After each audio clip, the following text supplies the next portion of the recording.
Tonight, we explore one of the most beautiful teachings in Zen Buddhism. It is called the finger and the moon. This teaching has been shared for centuries because it points the way to discovering the profound peace that exists beyond words. Before we begin, feel free to share what time it is and where you're listening from. Zen reminds us that words and teachings can point toward truth, toward peace, and the deeper nature of things. But the words themselves are not the truth. They are guides, gentle hands that direct our gaze. When we mistake the pointing finger for what it points toward, we get stuck. We collect ideas instead of experiencing reality. Tonight, we will explore this teaching through stories and reflections. These stories remind us that the deepest truths cannot be captured in language. They can only be lived, experienced, met directly in the quiet of our own presence. As we begin, let your body settle wherever you are resting. There is nothing you need to figure out. Simply listen and let these ancient teachings wash over you like moonlight on still water. The stories will carry you. The wisdom will find its way in. Take a slow breath and let us begin.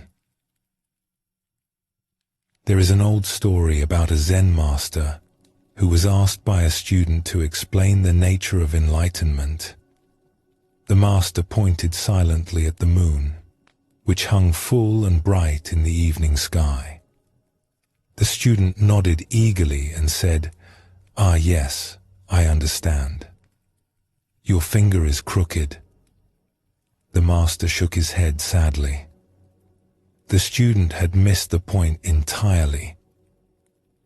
This small story captures something important about how we relate to teachings, to words, to all the ways we try to communicate what matters most. We are so used to focusing on the messenger that we forget to receive the message. We examine the pointing finger so carefully that we never look up to see what it is pointing toward. This happens more often than we might think. We read books about peace and remain restless. We study descriptions of happiness and stay unsatisfied. We collect ideas about presence while our minds wander far from the moment we are in. The words were meant to help us, to guide our attention, to point the way. But somewhere along the journey, we began treating the words themselves as the destination. Zen Buddhism has always been cautious about language. The early teachers knew that words are powerful tools, but they also knew that tools can be mistaken for treasures. A hammer helps you build a house, but you do not live inside the hammer. Words help you find your way to truth, but you cannot live inside the words. At some point, you must set them down and enter directly into what they describe. This does not mean words are useless or that teachings have no value. The finger pointing at the moon is genuinely helpful if you follow where it points. The problem arises only when we forget to look beyond the finger, when we become so fascinated with the pointing that we never see the moon itself.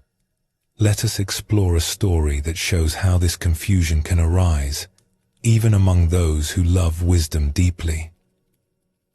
In a valley known for its libraries and scholars, there lived a teacher named Cato who was famous for his beautiful way with words. When he spoke about compassion, people wept. When he described the peace that comes from letting go, his listeners felt their shoulders soften and their breathing slow. His lectures drew students from distant provinces, all hoping to hear the wisdom that flowed so gracefully from his lips. Cato had spent 30 years refining his teaching. He had studied the great texts, memorized the important passages, and developed a gift for making difficult ideas feel simple and close. He could take the most abstract teaching and make it land in the heart of an ordinary farmer or merchant. This was his skill, and he was proud of it. His school thrived. Students filled the lecture hall each morning, taking careful notes, discussing his words late into the evening.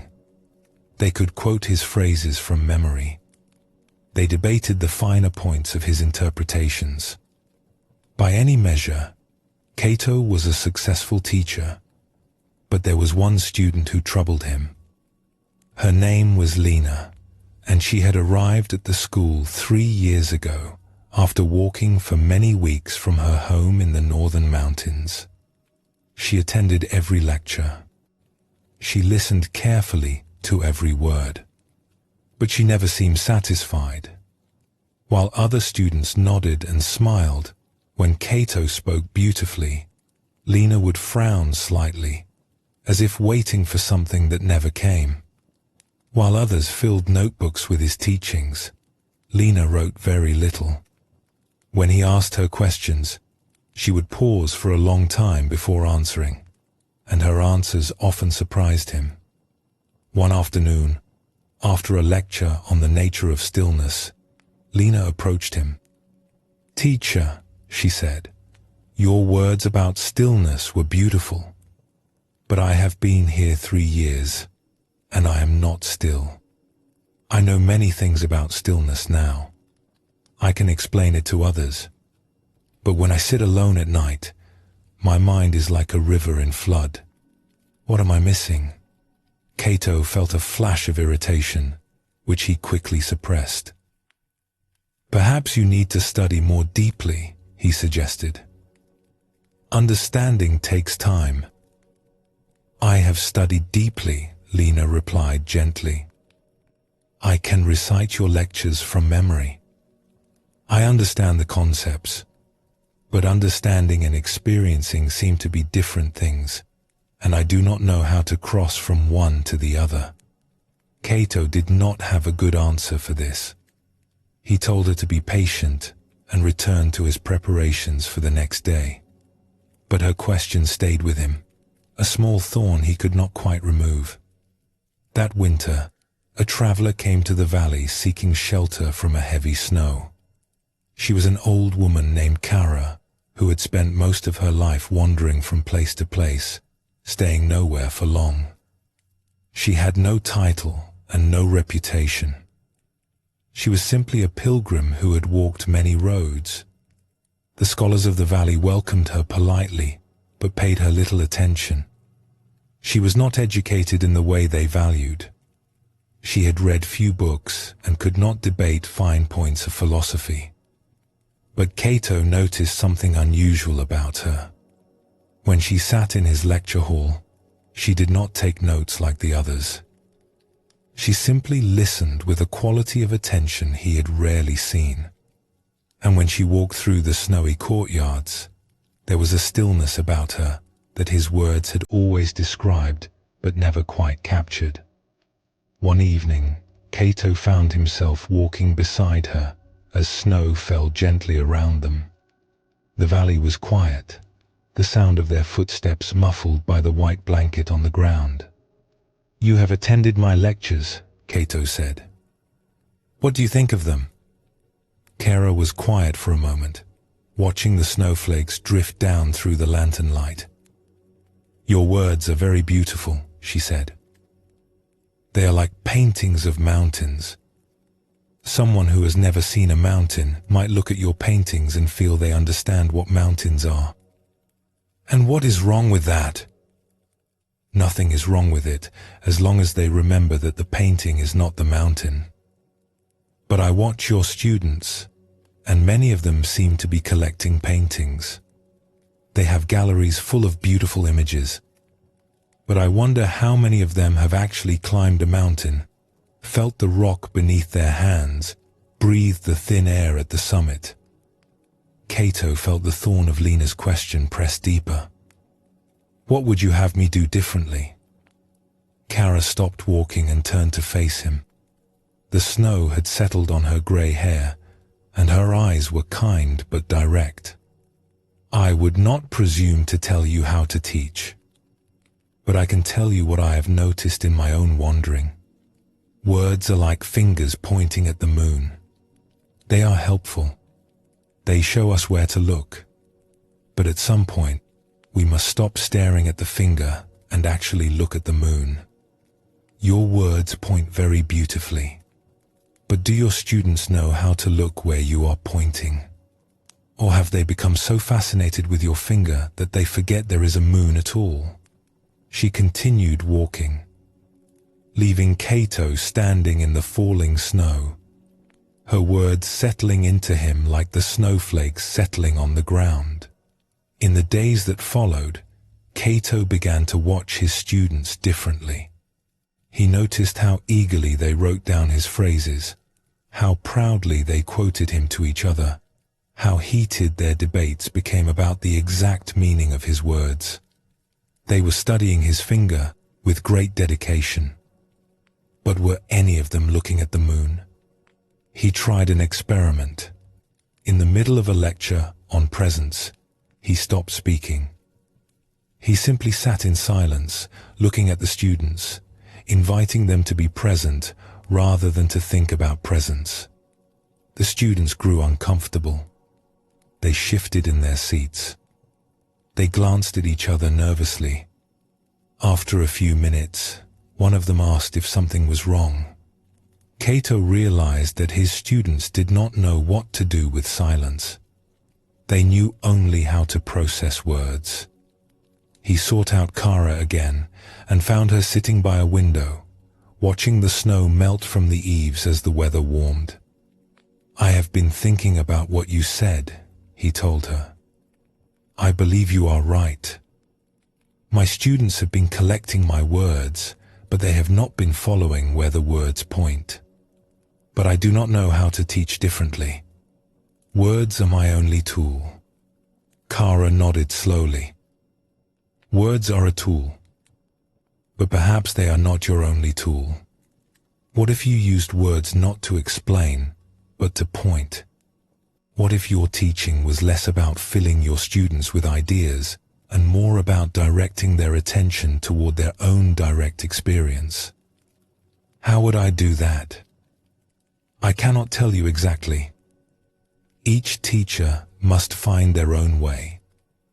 But I can share what helped me long ago, when I was as full of ideas as your students are now." She turned from the window to face him.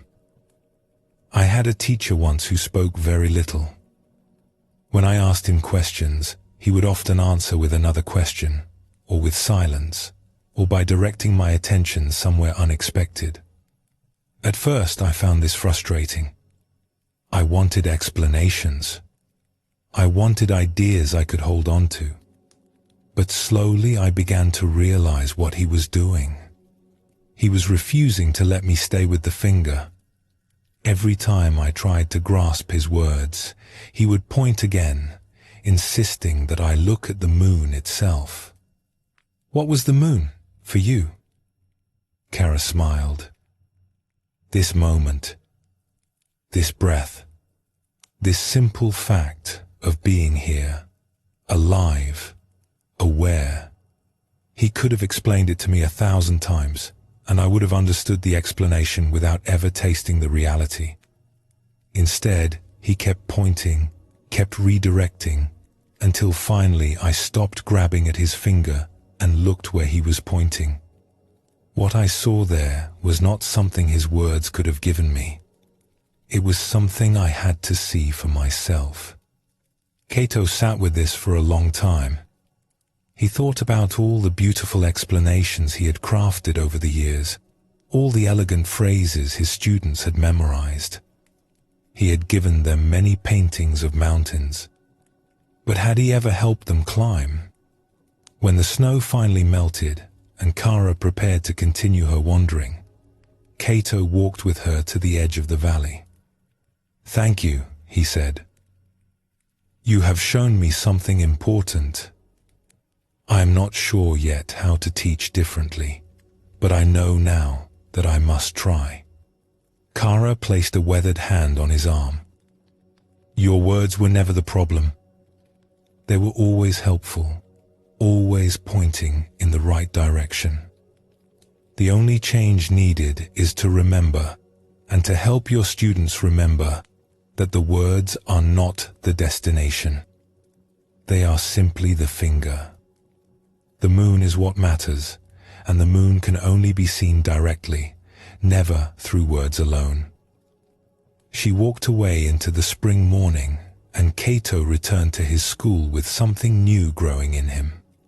His teaching began to change, slowly at first, then more noticeably.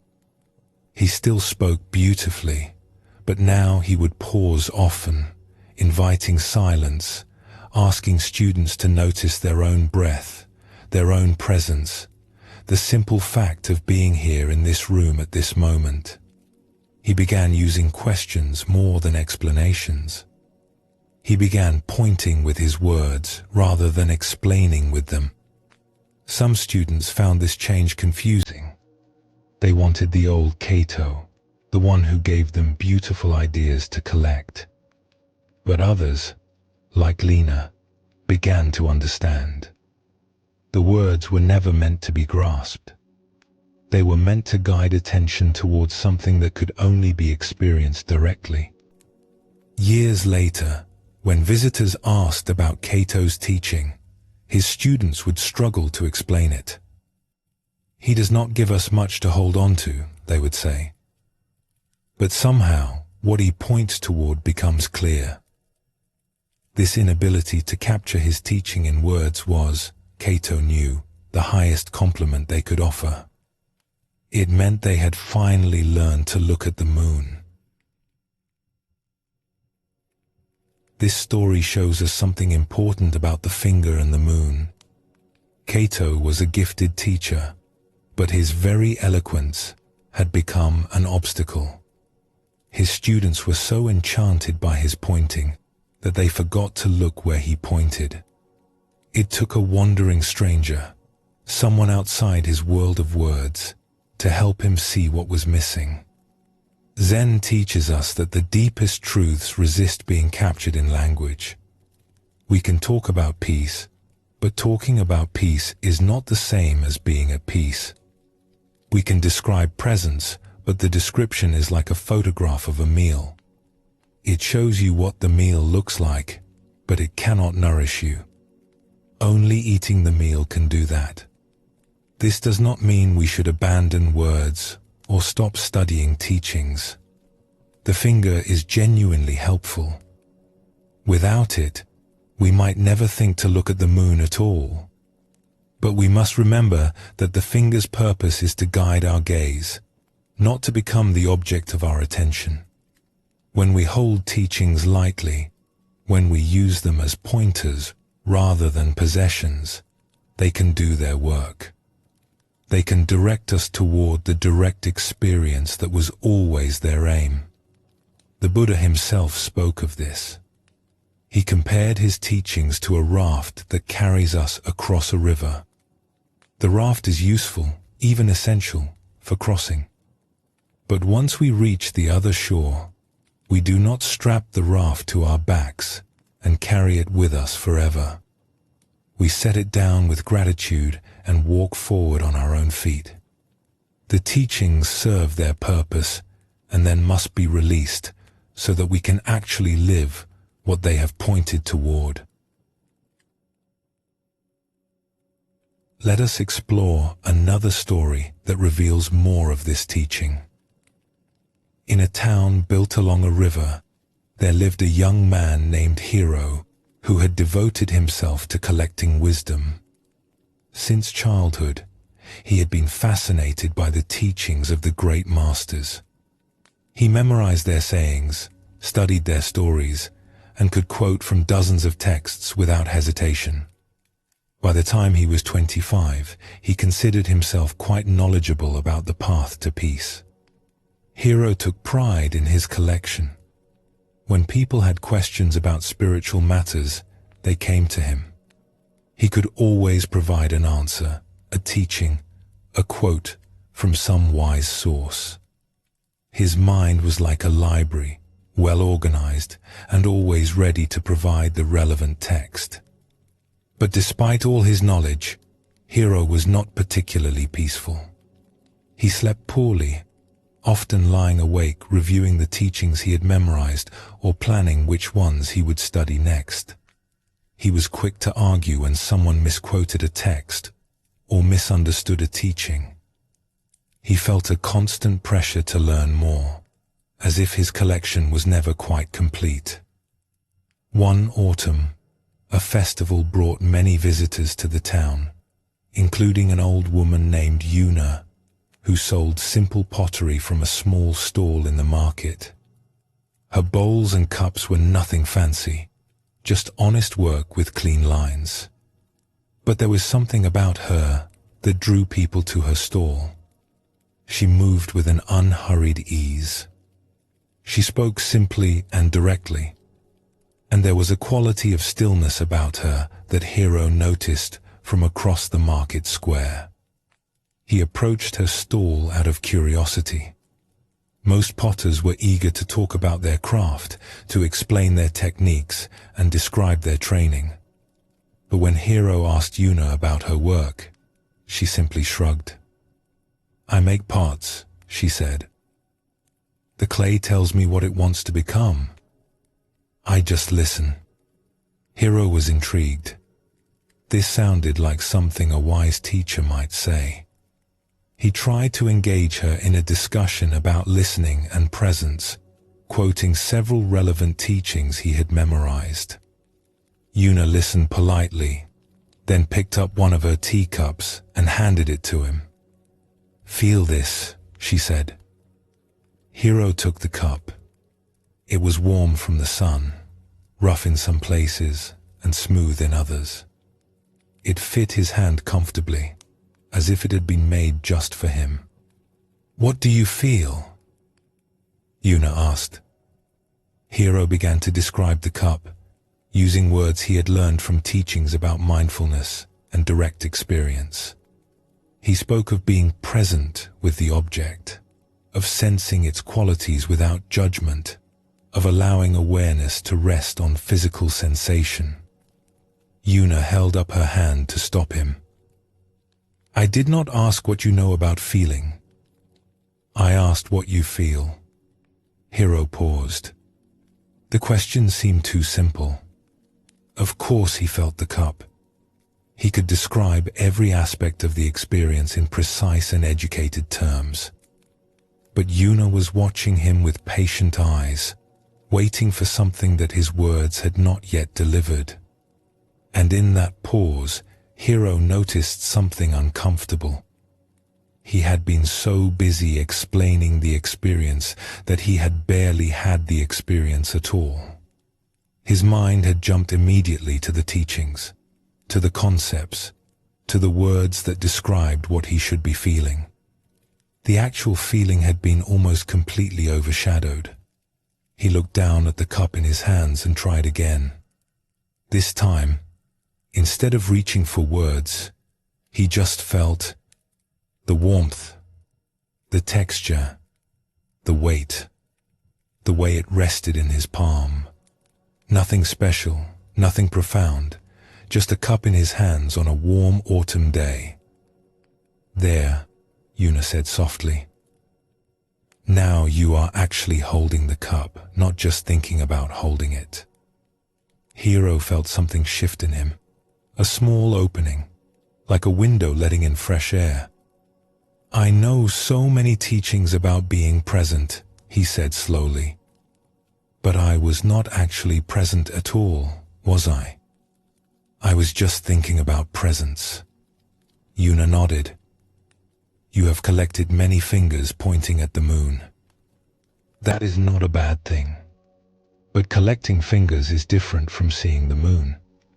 Teachings he had memorized, these questions could not be collected. They demanded immediate response. They pulled him out of his library of concepts and into the direct experience of being alive. When the festival ended and Yuna prepared to move on to the next town, Hiro came to thank her. "You have given me something important," he said. "But I am not sure how to hold it. I am afraid I will go back to my old habits, collecting words instead of following where they point." Yuna considered this. The habit is strong. You will probably fall back into it many times. But now you know the difference. When you notice yourself explaining instead of experiencing, you can pause. You can feel the cup in your hands again. You can ask yourself, am I looking at the finger, or am I looking at the moon? She handed him a small, simple cup from her stall.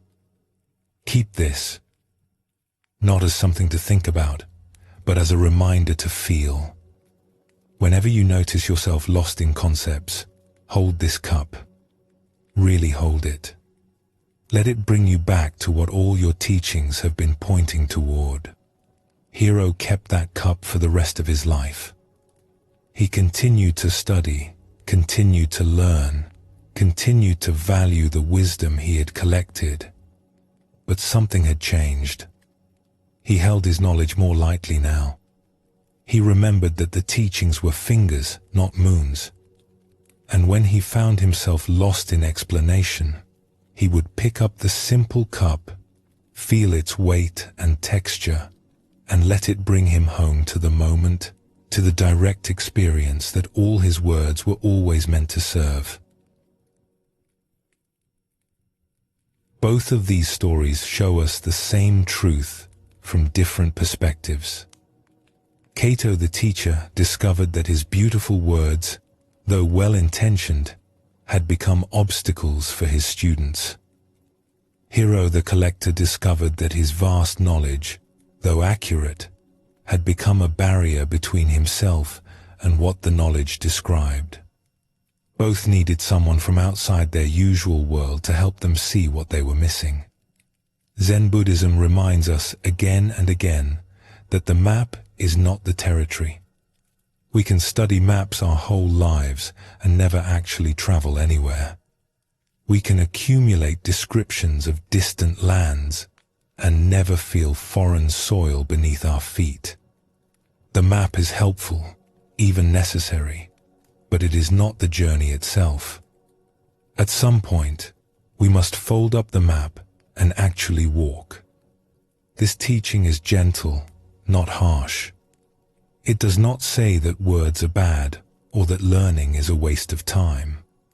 It simply reminds us of the purpose that words and learning serve. They are meant to guide us toward direct experience, toward the moon itself. When we remember this, we can use them wisely. When we forget, we end up staring at fingers while the moon rises unnoticed behind us. The Buddha pointed at many moons during his years of teaching. He spoke of impermanence, of compassion, of the nature of suffering and the path to freedom. But he never claimed that his words were the truth itself. He called his teachings a raft, a vehicle for crossing to the other shore. He said that after using them to cross, we should set them down rather than carrying them as burdens. The teachings had done their work. What mattered now was walking forward on our own feet. Tonight, as you listen to these stories, you might hold them the same way. They are fingers pointing toward something. If they are helpful, if they guide your attention toward peace or presence or understanding, let them do their work. But do not mistake them for the destination. The moon they point toward is not in the words. It is in your own direct experience of being here, being alive, being aware in this present moment. Let your body settle now and take a slow, gentle breath. Notice how it feels to simply be here, without needing to explain or understand anything. This moment needs no words to be complete. It simply is, and you are simply here within it.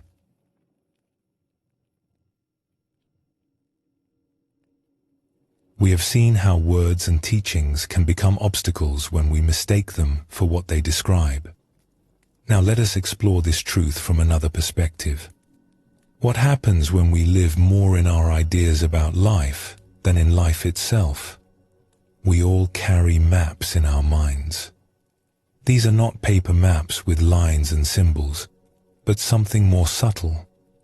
They are our beliefs about how things work, our expectations about what we will find, our stories about who we are and what the world is like.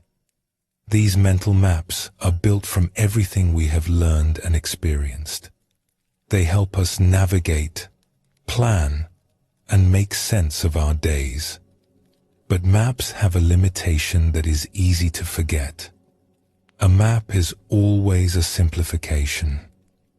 It shows the main roads, but not the wildflowers growing beside them. It marks the rivers, but not the way sunlight dances on the water. It indicates the mountains, but not the feeling of wind at the summit. The map gives us information, but it cannot give us experience. Zen teaches that many of us spend more time looking at our maps than at the land we are actually walking through. We consult our ideas about life so constantly that we barely notice life itself. We know what we expect to see, what we have been told we will find, what our beliefs predict, and so we see our expectations instead of what is actually here. This is another way of looking at the finger instead of the moon. Our mental maps are fingers pointing at reality. They can be helpful guides. But when we mistake the map for the territory, when we trust our ideas more than our direct experience, we miss something essential. We walk through a living world while staring at a picture of it. Let us explore a story that shows how this confusion can shape a life. In a region known for its vast forests and hidden valleys, there lived a mapmaker named Toma, who had never actually traveled beyond his small village. This might seem strange for someone in his profession, but Toma had his reasons. He had inherited his father's workshop, which contained the most extensive collection of maps in the region. Travelers and scholars had been contributing to this collection for generations. Toma had access to detailed drawings of every road, river, and mountain within 100 miles. He knew these maps so well that he felt he already knew the land. When travelers came seeking guidance, Toma could advise them with great precision. He would spread out his maps and trace routes with his finger, describing what they would find at each turn. The third bridge is narrow, so cross carefully. The eastern pass is steeper than the western one, but shorter. He spoke with such confidence that travelers trusted him completely. And for the most part, his directions were accurate. The maps were good, the information reliable. Travelers followed his advice and reached their destinations. Toma's reputation grew. People said he knew the land better than anyone, even though he had never walked it himself. But there was one valley that troubled him. It was called the Valley of Mists, and the map showed it as a blank space with only the vaguest outlines. Different travelers had tried to map it over the years, but their drawings never agreed. Some showed a river running east. Others showed it running west. Some marked dense forest. Others indicated open meadows. The valley seemed to resist being captured on paper. This bothered Toma deeply. A blank space on a map felt like a personal failure. He was supposed to know the land. How could he advise travelers about a place he could not describe? One autumn, an old traveler named Zen arrived at his workshop. Zen had spent most of his life walking from place to place, never staying anywhere for long. His clothes were worn, his boots patched many times over, and his face was weathered by decades of sun and wind. but his eyes were bright and attentive, taking in everything around him with quiet interest. Zen wanted information about the Valley of Mists. He had heard stories about it and wished to see it for himself. Toma spread out all the maps he had of the region, pointing to the blank space with frustration. "I cannot help you with this valley," he admitted.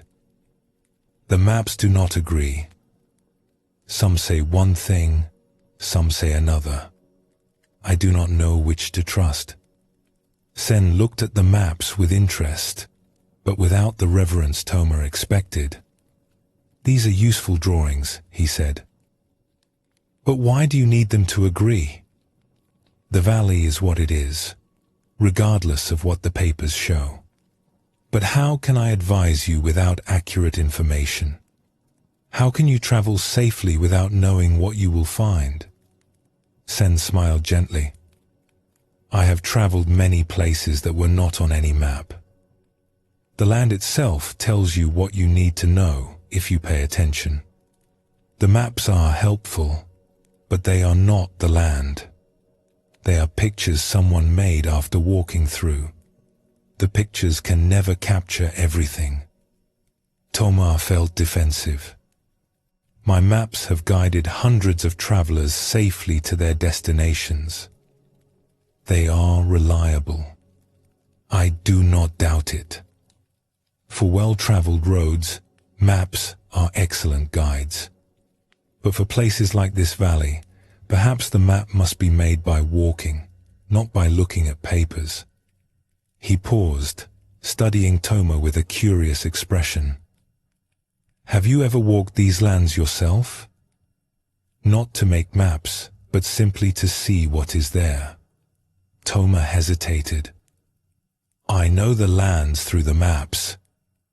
I have studied them for years." "That is not what I asked. Have you walked them? Have you felt the mud of that eastern road after rain? Have you heard the sound the river makes at the fork? Have you smelled the pines in the high passes?" Toma had no answer. He had not done any of these things. He knew the information, but he did not know the experience. Zen sat down on a stool near the window, looking out at the autumn colors beyond the village. "I once met a man who had memorized every poem ever written about cherry blossoms. He could recite hundreds of verses describing their beauty, their fragrance, their brief and precious blooming. But when I asked him about his favorite cherry tree, he grew quiet. He had never actually sat beneath one. He knew everything about cherry blossoms except what it felt like to watch them fall." He turned back to Toma. "Your maps are like those poems. They describe the land beautifully, but description is not experience. You know what travelers have said about these places, but do you know the places themselves?" Toma felt something uncomfortable stirring in him. He had always believed that knowledge was enough, that studying the maps was as good as walking the roads. But Zen's questions opened a crack in that certainty. "Come with me to the Valley of Mists," Zen offered. "Not to make a better map, but simply to see what is there. Let the land show you something your papers cannot." Toma hesitated. He had responsibilities at the workshop. Travelers depended on him. And truthfully, he was afraid. The world beyond his maps was unknown, unpredictable. His maps gave him a sense of control that the actual land could not provide. But the crack Zen had opened kept widening. That night, Toma lay awake, thinking about all the places he knew only as lines on paper. He thought about the rivers he had never heard, the mountains he had never climbed, the villages he had never visited. His knowledge felt suddenly thin, like a painting with nothing behind it. In the morning, he told Zen he would come. The journey to the Valley of Mists took several days. At first, Toma found himself constantly comparing what he saw to what his maps had shown.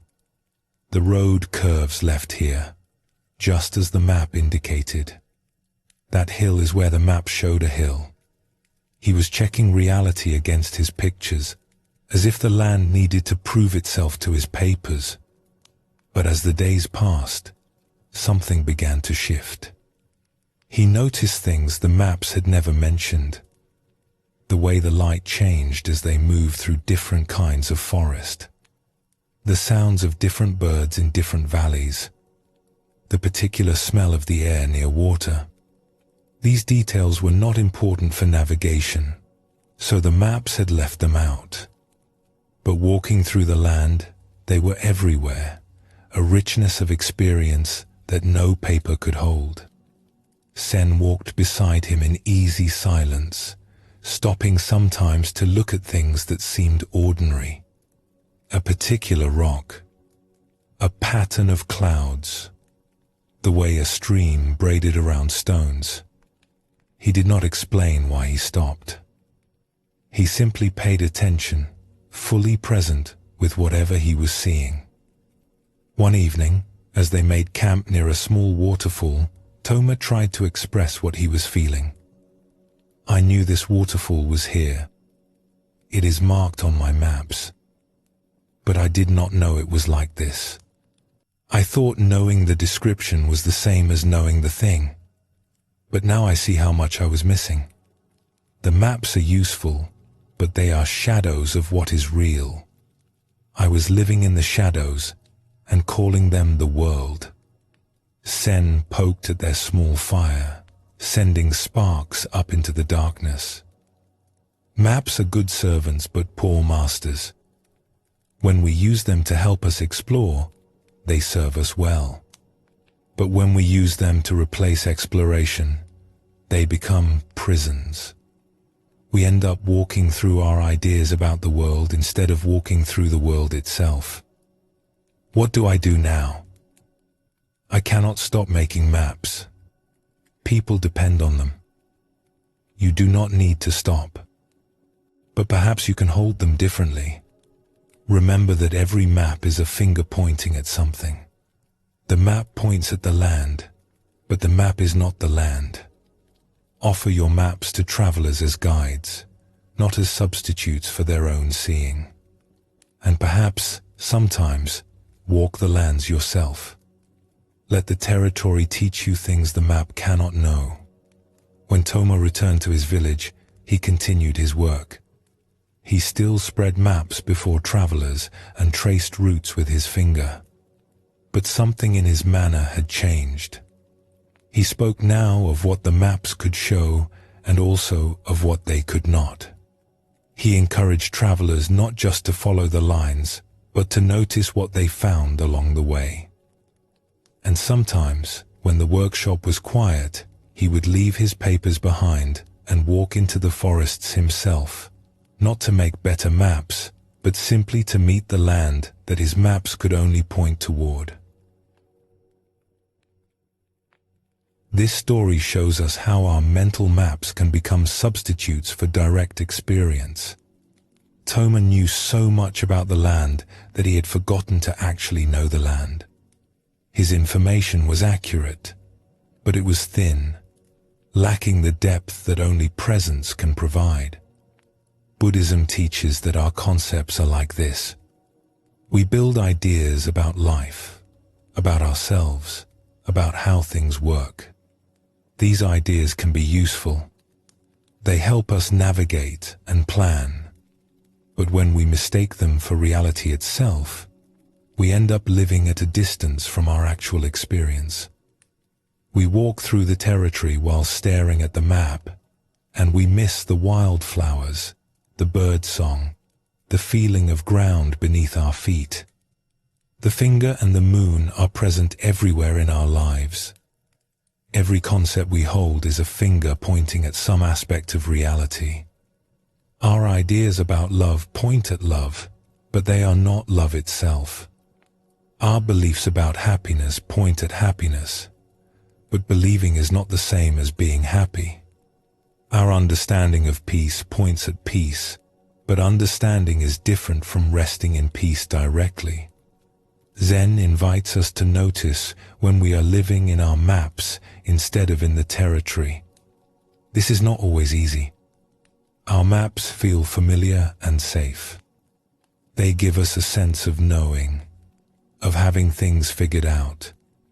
The actual territory is more uncertain, more changeable, more alive.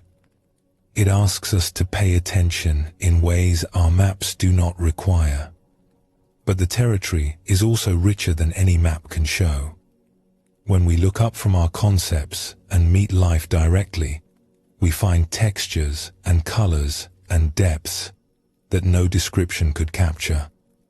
We discover that reality is not flat like a picture. It is alive, and it invites us to be alive with it.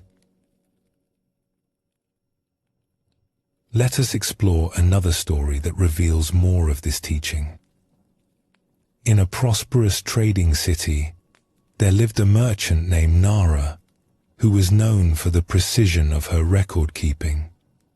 Every transaction she made was carefully documented. Every coin that passed through her hands was counted and recorded. Her ledgers were works of art, neat columns of numbers that tracked her wealth down to the smallest amount. Nara had started with very little and built her fortune through careful attention to these numbers. She knew exactly what she owned, what she was owed, and what she owed to others. This precision had served her well. While other merchants made careless mistakes, Nara's accounts were always perfect. Her reputation for reliability brought her business from cautious traders who valued accuracy. But over the years, something had shifted. Nara had become so focused on her ledgers that she began to trust them more than reality itself. When her numbers showed she was wealthy, she felt wealthy. When a bad season caused her numbers to drop, she felt poor, even if her actual life remained comfortable. The figures in her books had become more real to her than the goods they represented or the life they were meant to support. She barely noticed the silks and spices that passed through her warehouses. She did not taste the teas she traded or appreciate the craftsmanship of the pottery she sold. These things existed for her only as numbers, entries in her ledgers that either increased or decreased her recorded wealth. One autumn, a fire swept through the trading district and destroyed her main warehouse. Nara was not there when it happened. She learned about it the next morning when she arrived at her office and found neighbors gathered in the street, pointing at the smoking ruins. Her first thought was not about the goods that had been lost. It was about her ledgers. The careful records of 20 years of work had been in that warehouse. She pushed through the crowd and searched frantically through the debris, but everything was ash. Her books, her numbers, her precise accounting of everything she owned. All of it was gone. In the days that followed, Nara found herself strangely paralyzed. She knew she still had wealth. She owned other properties. She had goods stored elsewhere. She had coins in strong boxes and debts owed to her by reliable traders.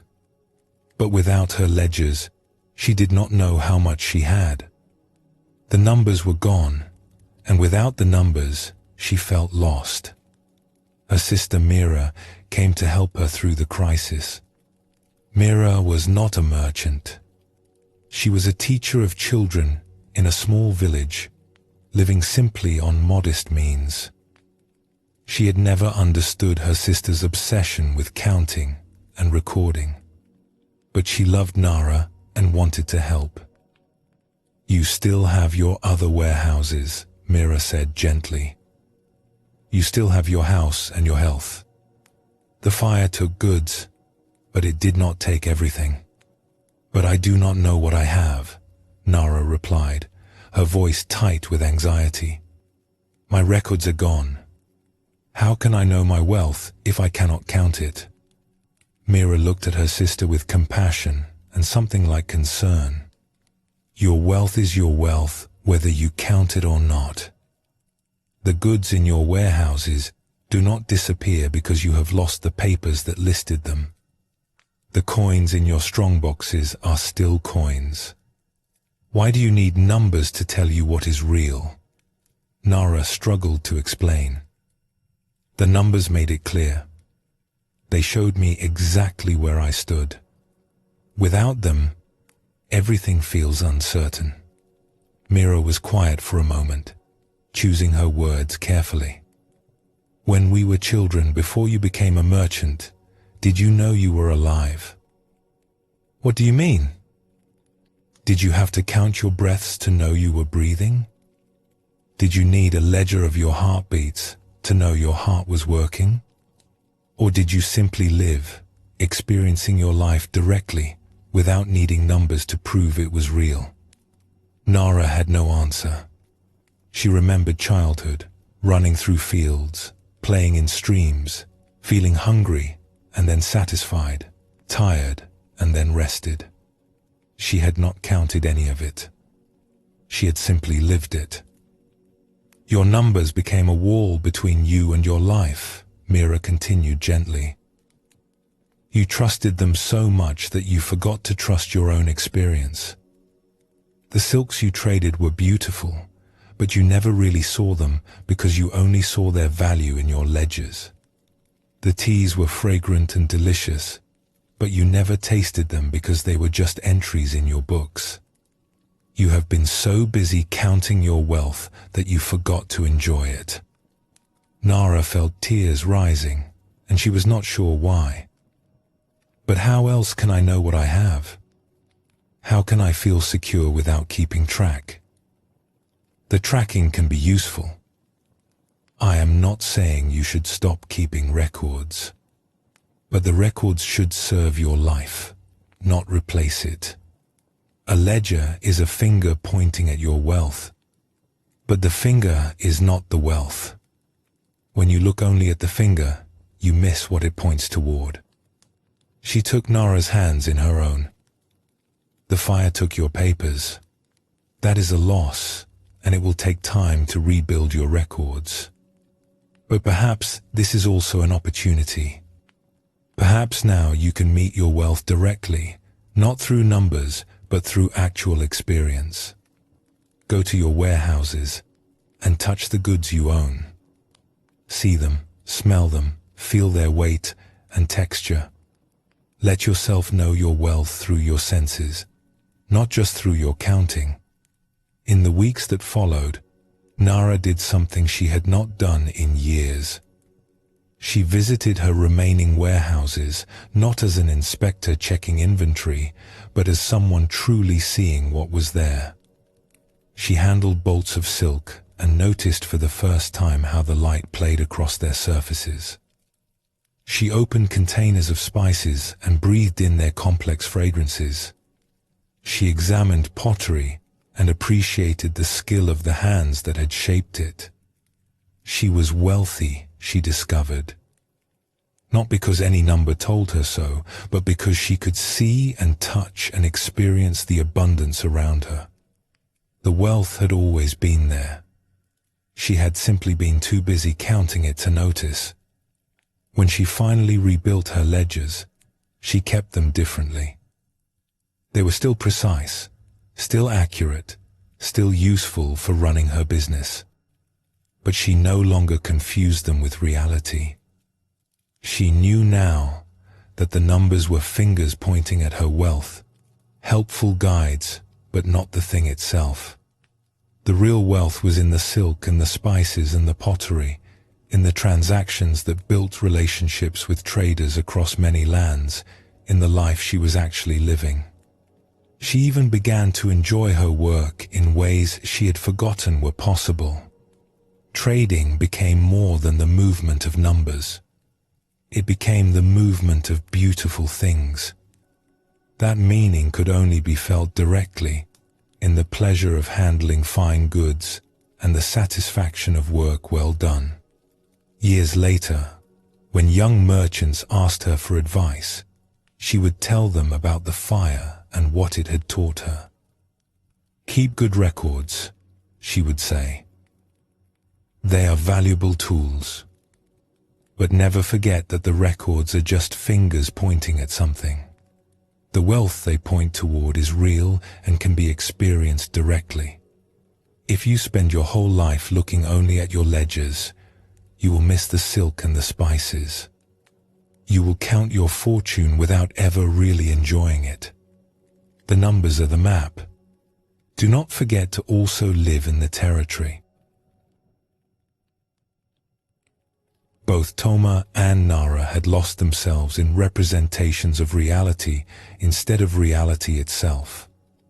Toma trusted his maps more than the land. Nara trusted her numbers more than her actual wealth. Both needed something to shake them loose from their abstractions and return them to direct experience. This pattern is deeply human. We build concepts and symbols to help us navigate life, and then we begin to live more in the symbols than in what they represent. Our ideas about things become more familiar than the things themselves. Our mental maps feel more solid than the territory they describe. Zen teachings call this a kind of dream. We walk through life half asleep, relating to our thoughts about reality instead of to reality directly. The finger pointing at the moon becomes so interesting that we forget there is a moon at all. We collect fingers and compare them and argue about which one points best, all while the moon rises and sets unnoticed behind us. The Buddha taught that awakening is simply this: seeing directly what is here, without the veil of concepts between us and experience. This does not mean throwing away all our ideas and knowledge. It means recognizing them for what they are. They are tools, pointers, helpful servants. They become problems only when we mistake them for the master, only when we trust them more than our own direct encounter with what is. Tonight, as you listen to these stories, you might notice your own mental maps. The beliefs you carry about life, about yourself, about what matters and what does not. These maps may have served you well. They may continue to serve you. But they are not the territory. The territory is here, now, in this breath, in this moment, in the simple fact of being alive and aware. No map can capture this. It can only be lived. Rest here for a moment and feel the simplicity of just breathing.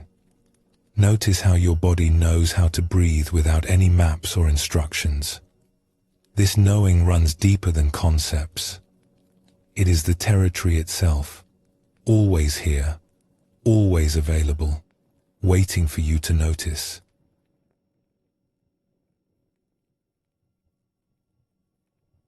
We have explored how words can become obstacles when we mistake them for what they describe, and how our mental maps can replace direct experience of the territory.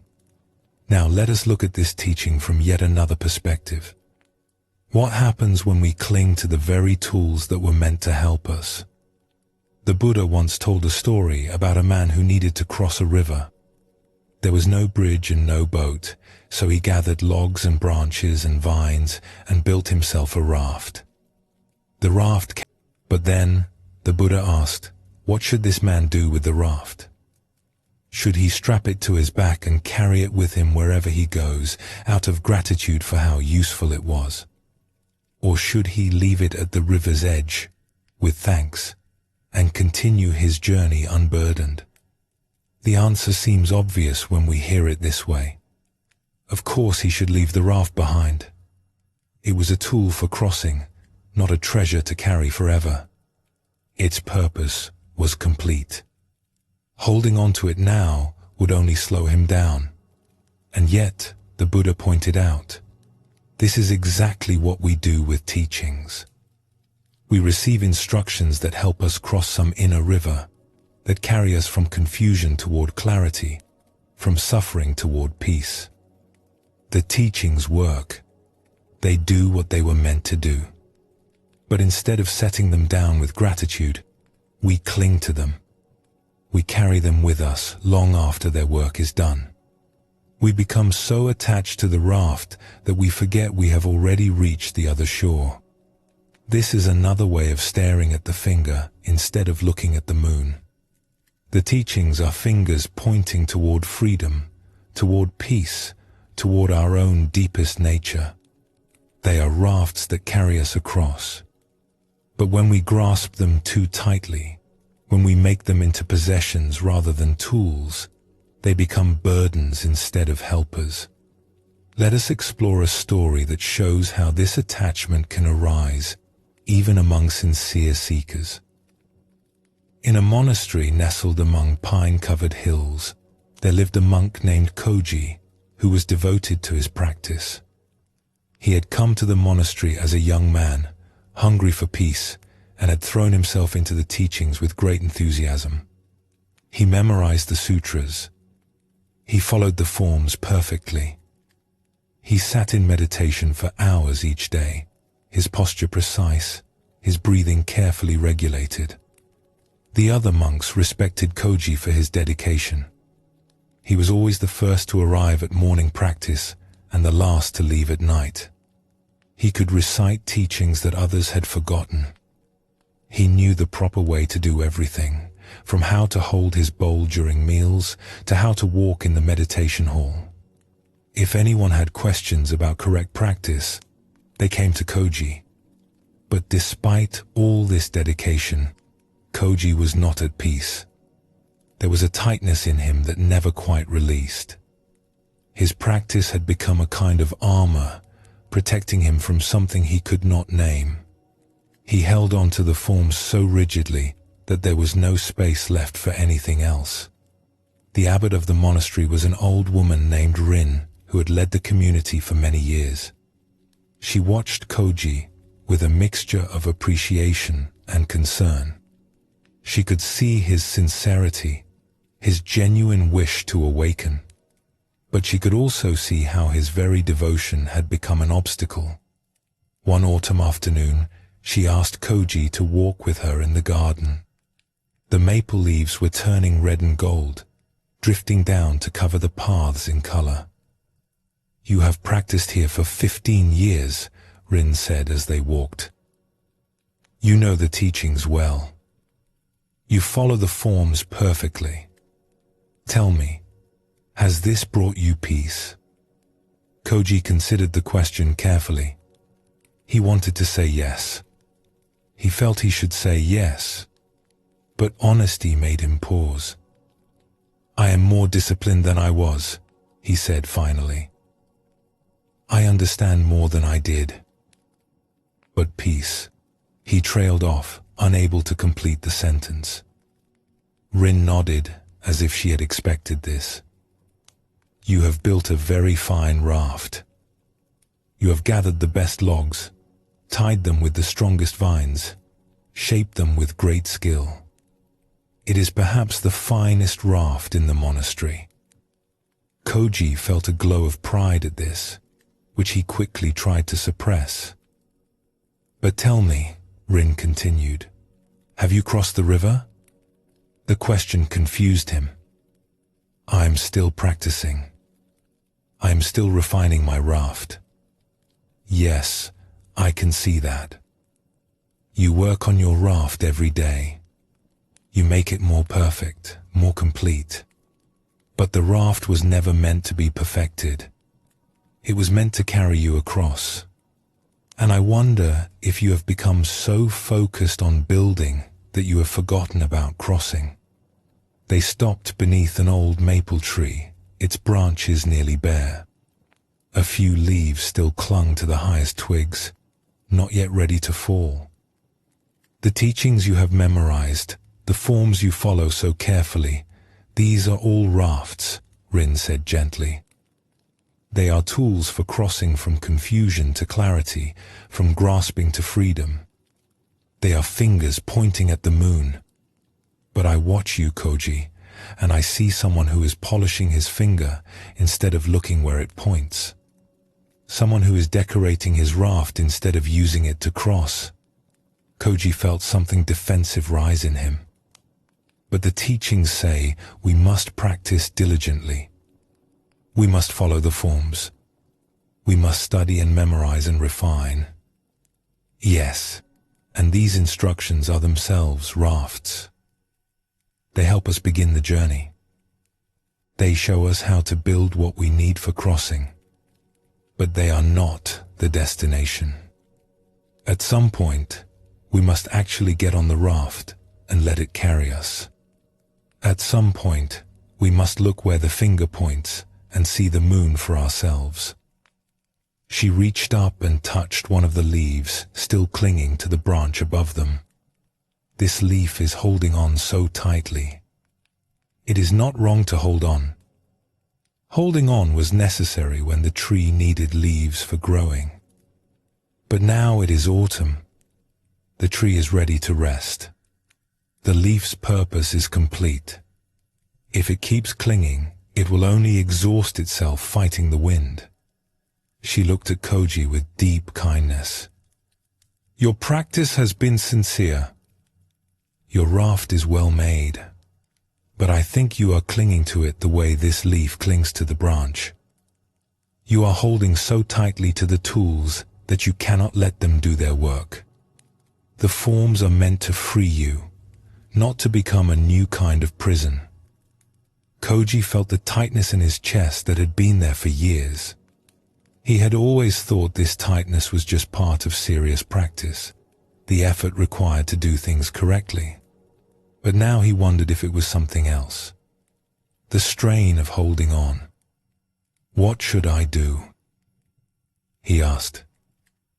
I cannot tell you exactly. Each person must find their own way of letting go. But I can suggest something. For the next month, I want you to practice imperfectly. Koji stared at her. Imperfectly? Yes. Do not try to do everything correctly. Do not worry about precise posture or perfect timing. Just practice. Let yourself be a beginner again, someone who does not know how things should be done. See what happens when you stop clutching the raft so tightly. This instruction frightened Koji more than any difficult practice ever had. His perfectionism was his identity. It was how he knew he was doing something valuable. Without it, he did not know who he was. But he trusted Rin. And somewhere beneath his fear, he sensed that she was pointing at something true. The next month was one of the hardest of Koji's life. He let his posture soften in meditation, even though it felt wrong. He recited sutras without worrying about perfect pronunciation. He walked in the meditation hall at his own pace instead of matching the prescribed rhythm. Each small imperfection felt like a failure, and he had to resist the constant urge to correct himself. But something unexpected began to happen. As he stopped straining toward perfection, space opened up. He noticed things he had never noticed before. The feeling of his breath moving naturally, without being controlled. The sounds of birds outside the meditation hall.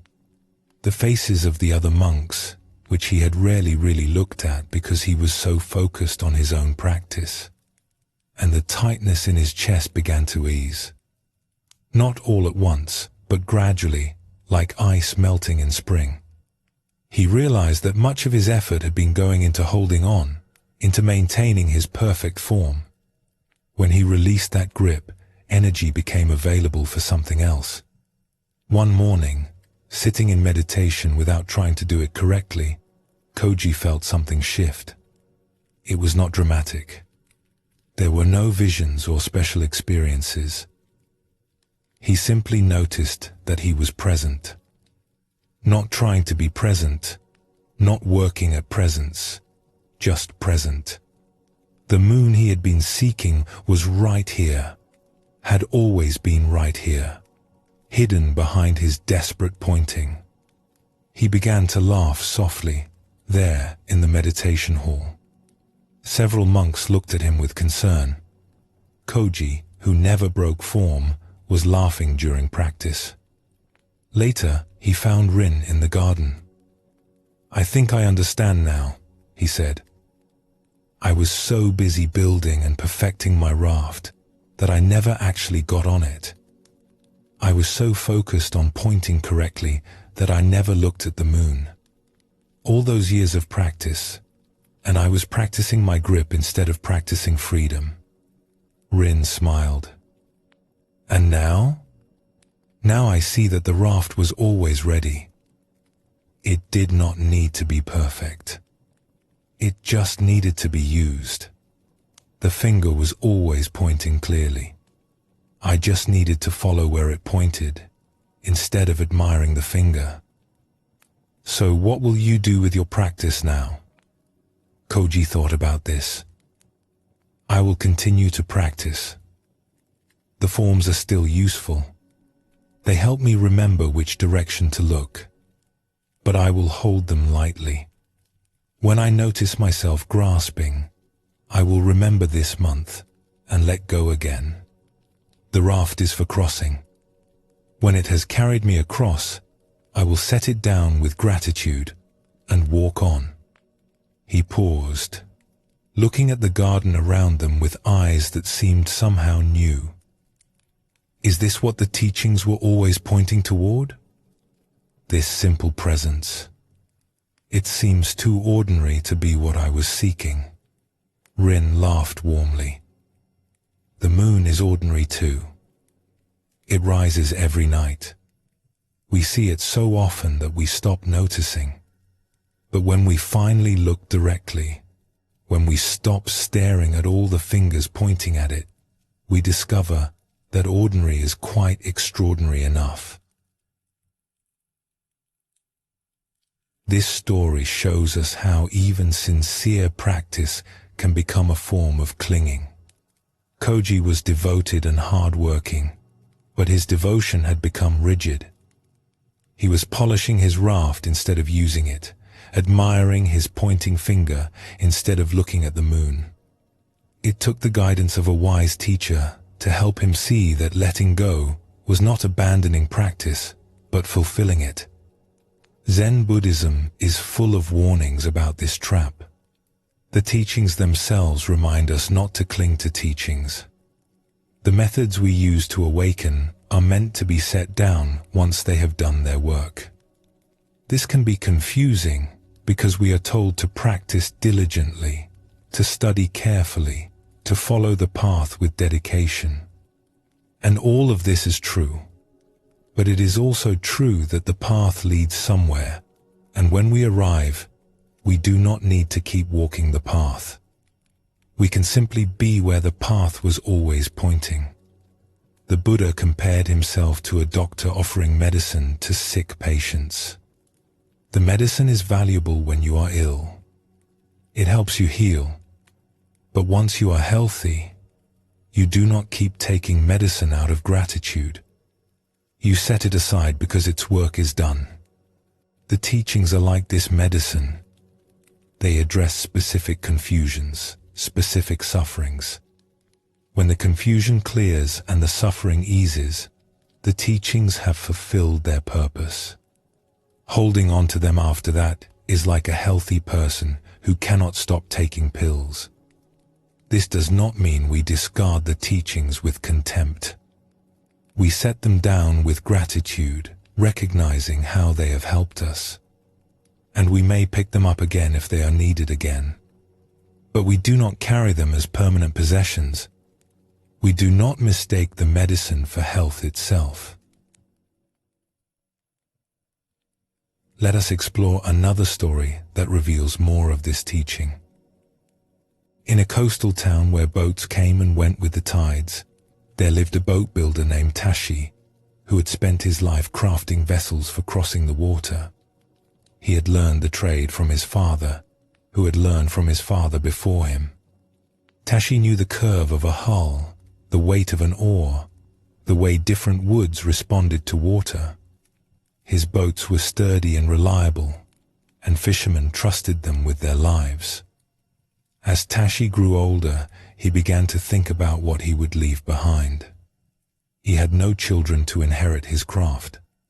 His workshop would eventually pass to someone else, and he found himself wanting to build one final boat, a perfect vessel that would embody everything he had learned in 50 years of work. He began this project with great care. He selected the finest wood, aged and straight-grained. He designed the hull with all his accumulated wisdom. He worked slowly, giving attention to every joint and every curve.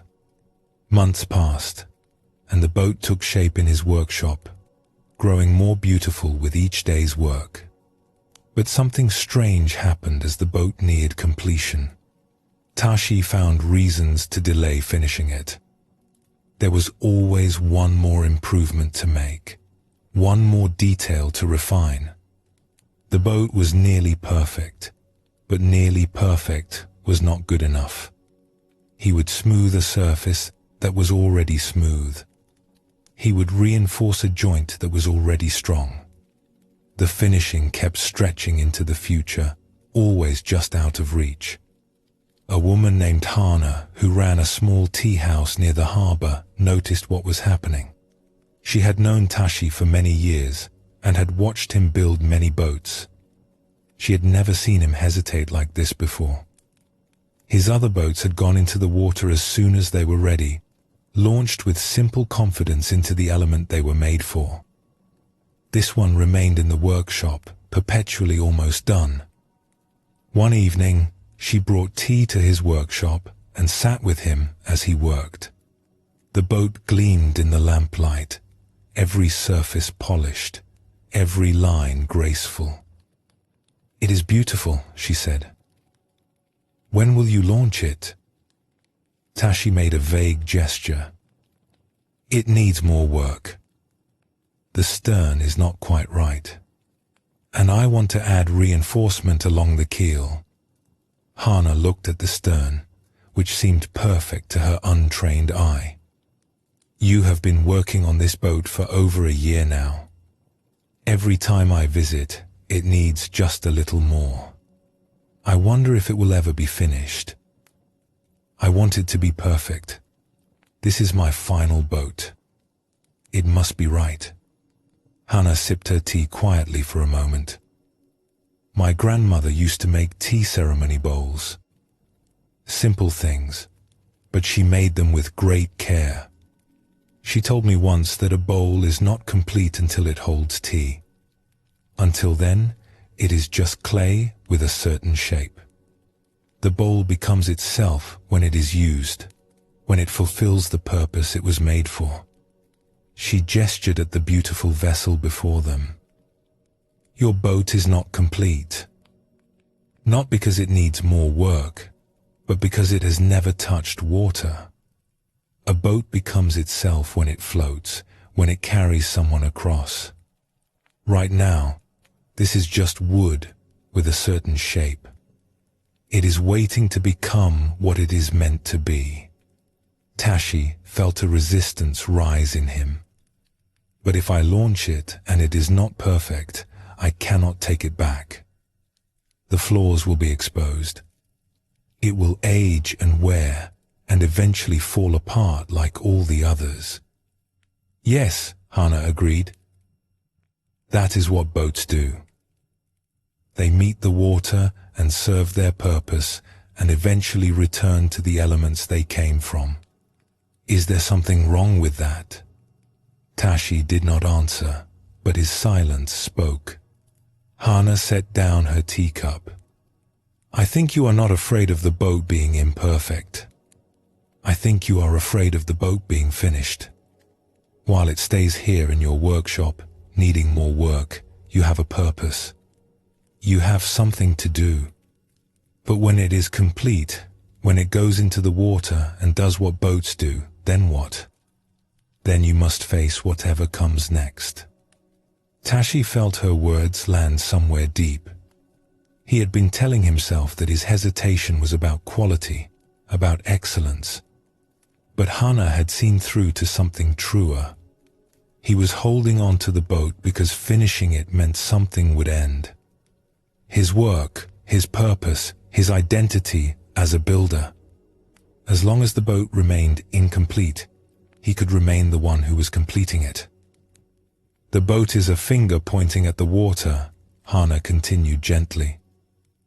It shows you how to cross. But pointing at the water is not the same as crossing.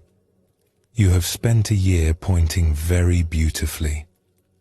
Perhaps now it is time to actually make the crossing.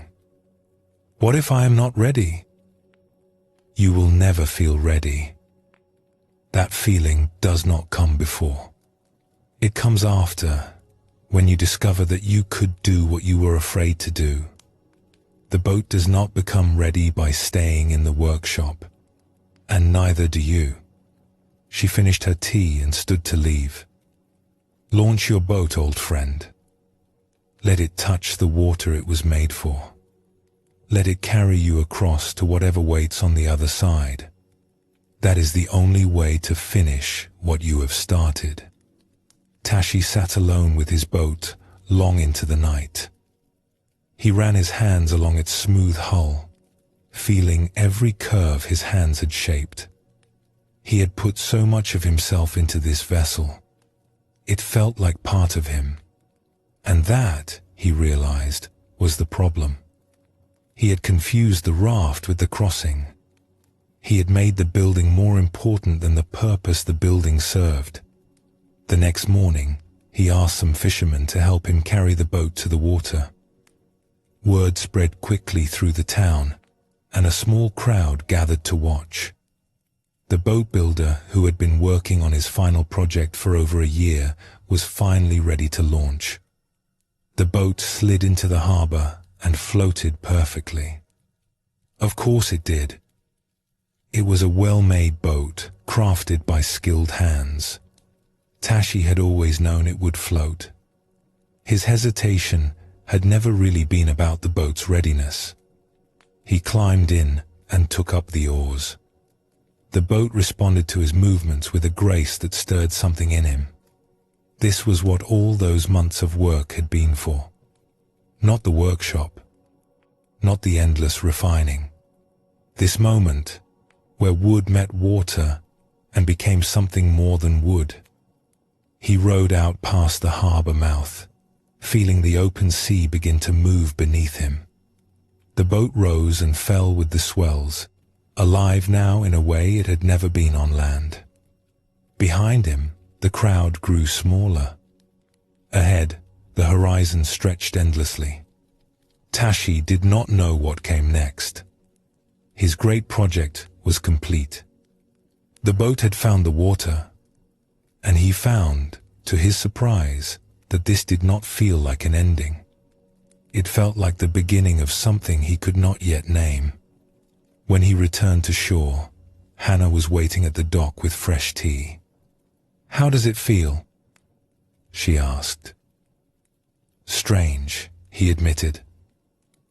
"I spent so long building that I forgot what building was for. The boat was always meant for this, for the water, for crossing. I kept it in the workshop because I was afraid of what would happen when the work was done. But now that it is done, I do not feel empty like I expected. I feel free." Hana smiled. "That is what happens when we finally let go of our rafts and let them carry us. We discover that we were never the builders. We were always the ones meant to cross. The building was just preparation. The crossing is the point." This teaching appears throughout Buddhist tradition. We are encouraged to practice diligently, to build our rafts with care. But we are also reminded that the raft is for crossing, not for keeping. The teachings are fingers pointing at the moon, not the moon itself. When we hold them too tightly, we cannot follow where they point. Zen masters sometimes speak of transcending the Buddha, a deep teaching that means releasing even our attachment to the path itself.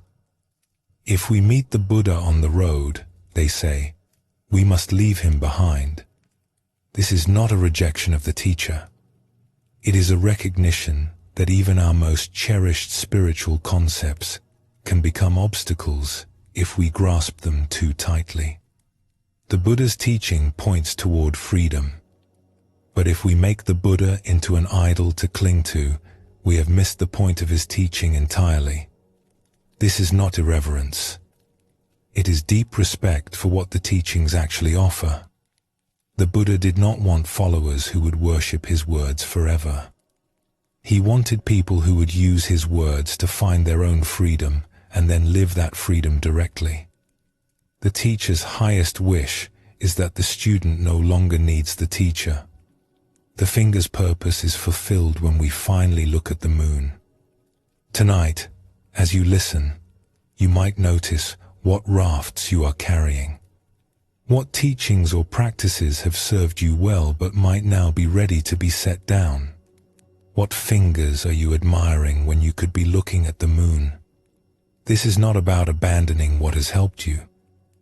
It is about letting your helpers complete their work. It is about trusting that the raft was always meant to carry you across, and that once you have crossed, you are free to walk on without it. Let your breath settle into its own rhythm now. Notice how the body knows how to breathe without any instruction or technique. This natural breathing has carried you your whole life. Rest in it now, letting go of any effort to do it correctly, simply allowing what has always been here to continue being here.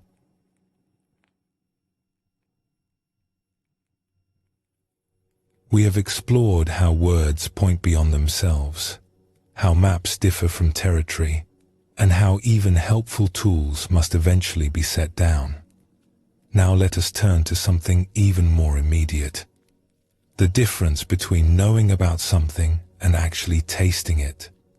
Imagine someone describing the taste of a ripe peach. They might use beautiful words. Sweet, they say. Juicy. The flesh gives way softly under your teeth. There is a fragrance that rises to meet you as you bite. The juice runs down your chin. These words paint a vivid picture. But no matter how perfectly someone describes a peach, the description cannot make you taste it. You can read 1,000 descriptions, memorize the most eloquent accounts, become an expert on peach literature, and still, you will not know what a peach tastes like until you actually bite into one. The knowing that comes from description and the knowing that comes from tasting are entirely different things.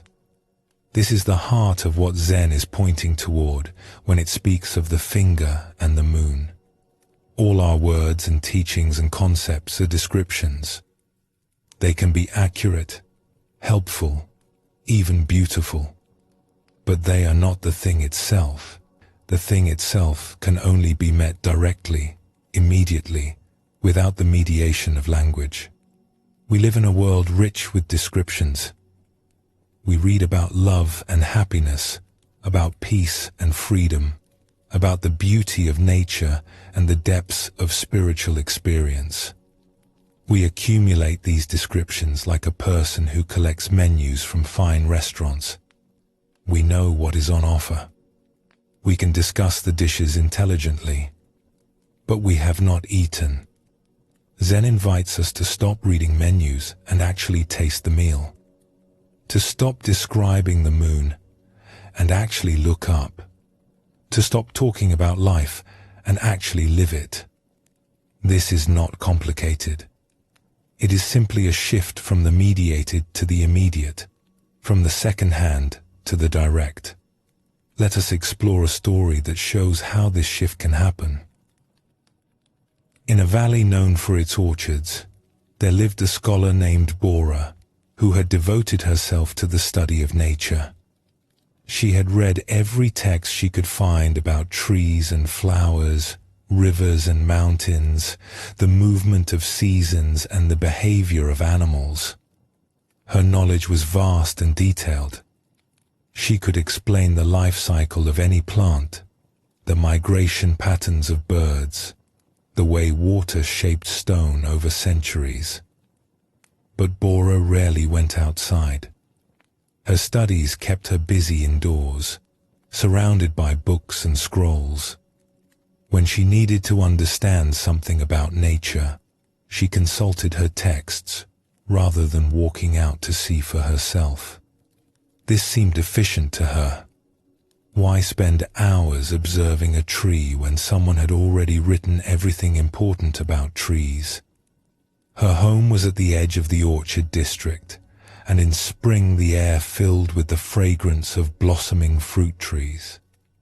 Farmers would work among the branches, tending their crops with knowledge passed down through generations.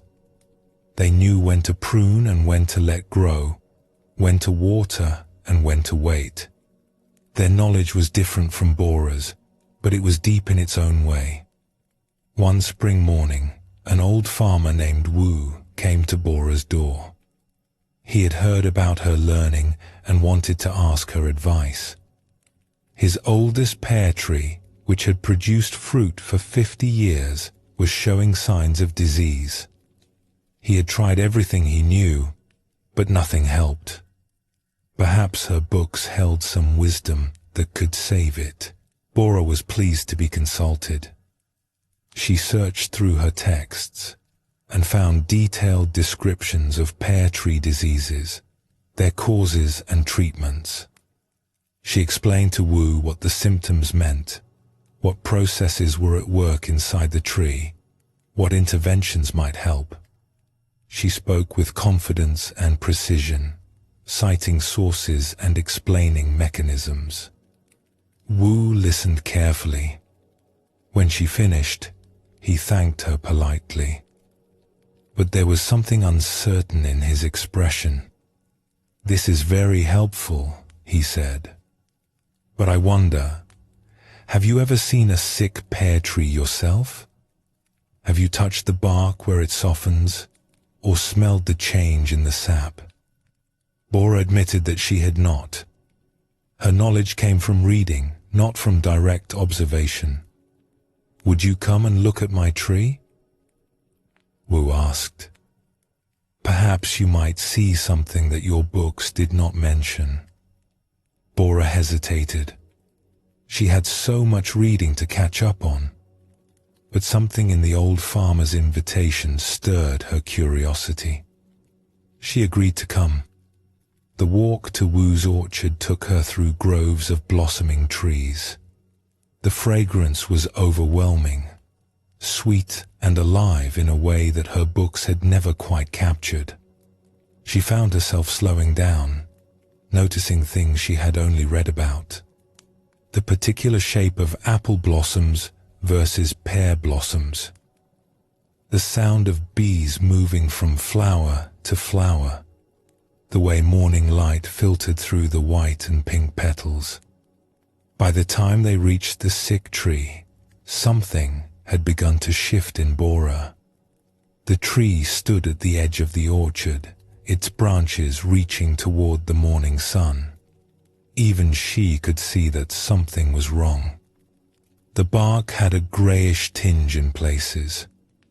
Some branches that should have been budding showed no signs of life. But as she approached the tree, she realized that her books had not prepared her for this moment. The books described diseases in categories and symptoms. This tree was not a category. It was a specific, individual being that had stood in this spot for 50 years, producing fruit, weathering storms, providing shade. Looking at it, she felt something her reading had never given her. A sense of the tree as itself, not as an example of treeness. She reached out and touched the bark where the discoloration was worst. It felt different than she had expected. Not just damaged, but tired somehow. Like an old person whose body was simply wearing out. "What do you feel?" Wu asked. Bora struggled to find words. "It is not just disease, is it? The tree is old. It has given so much for so long. Perhaps it is simply reaching the end of what it can give." Wu nodded slowly. "That is what I have felt too. But I did not know if my feeling was correct. I am not educated like you." "Your feeling may be more correct than my education," Bora admitted. "I have read so much about trees, but I have never actually known a tree before. Standing here, touching this one, I realize how much my books left out. They gave me information, but they did not give me this." She gestured at the tree, the orchard, the morning light. "This cannot be captured in descriptions." She stayed with Wu for most of the day, walking through his orchard, touching trees, smelling blossoms, watching how he moved among his plants with an ease that came from decades of relationship. He did not know the scientific names for things. He could not explain the mechanisms of growth and disease. But he knew his trees the way a person knows old friends. He could tell when one was thriving and when one was struggling, not by consulting a book, but by paying attention. That evening, Bora returned home and looked at her shelves of texts. They seemed different now. Still valuable, still full of useful information, but also limited in a way she had not seen before. They were fingers pointing at nature, but they were not nature itself. They were descriptions of orchards, but they could not give her the smell of blossoms or the feel of bark beneath her hands. She began to change how she studied. She still read, still valued the knowledge others had gathered. But she also started going outside. She would read about a plant and then go find that plant growing in the wild. She would study the behavior of birds and then sit quietly by the river watching actual birds to her, though he would have laughed at the title. He showed her how to pay attention in ways her books never described. How to notice small changes over time. How to feel the health of a plant through her hands. How to let the orchard teach her things that no text could contain. One autumn, when the pears were ripe and heavy on the branches, Wu brought one to Bora as a gift. It was a simple pear, no different from thousands of others. But he had picked it from a tree she had helped tend through a difficult summer, one of the sick tree's neighbors that had shown similar symptoms. "We saved this one," he said. "Your book knowledge and my hand knowledge together." Bora took the pear and bit into it. The sweetness flooded her mouth, complex and alive. She had read countless descriptions of what pears tasted like. None of them had prepared her for this. This was not a description. This was the thing itself. "I used to think I knew about pears," she said, juice running down her chin. "But I was only reading menus. This is my first real taste." Wu smiled. "That is how it is with most things worth knowing. You can read about them forever, but the real knowing only comes from tasting, from touching, from being there yourself with your own eyes and ears and hands." This story shows us something simple but easy to forget. Bora was genuinely knowledgeable. Her learning was real and had value. But it was learning about, not learning directly. When she finally touched the bark of an actual tree, smelled actual blossoms, tasted an actual pear, a different kind of knowing became available. Not better than her book knowledge, but different, more immediate, more alive. Zen Buddhism points again and again toward this direct knowing. The teachings use words, yes, but they use words to point beyond words. They describe experiences to invite us into having those experiences ourselves. A teacher who speaks of peace is not trying to give us more information about peace. They are trying to help us taste peace directly, in our own body, in our own moment, without needing any more descriptions. The Buddha himself emphasized this. He did not ask people to believe his teachings on faith. He invited them to test the teachings through their own experience. The Dharma is not something to be accepted secondhand. It is something to be verified in the laboratory of your own life. The descriptions point the way, but you must walk the path yourself. You must taste the fruit with your own tongue. This is why meditation is so central to Buddhist practice. Meditation is not primarily about learning new ideas or accumulating new information. It is about direct encounter with your own mind, your own experience, your own moment. No one can meditate for you. No description of meditation, however accurate, can substitute for the actual sitting, the actual breathing, the actual noticing of what is here. Let us explore another story that reveals more of this teaching. In a town famous for its cooking, there lived a young man named Suro, who dreamed of becoming a great chef. He had grown up tasting the dishes prepared by the town's master cooks, and he wanted more than anything to create that kind of magic himself. But Suro had a problem. He was terrified of making mistakes. Instead of practicing in the kitchen, he spent his time studying. He read every cookbook he could find. He memorized recipes and techniques.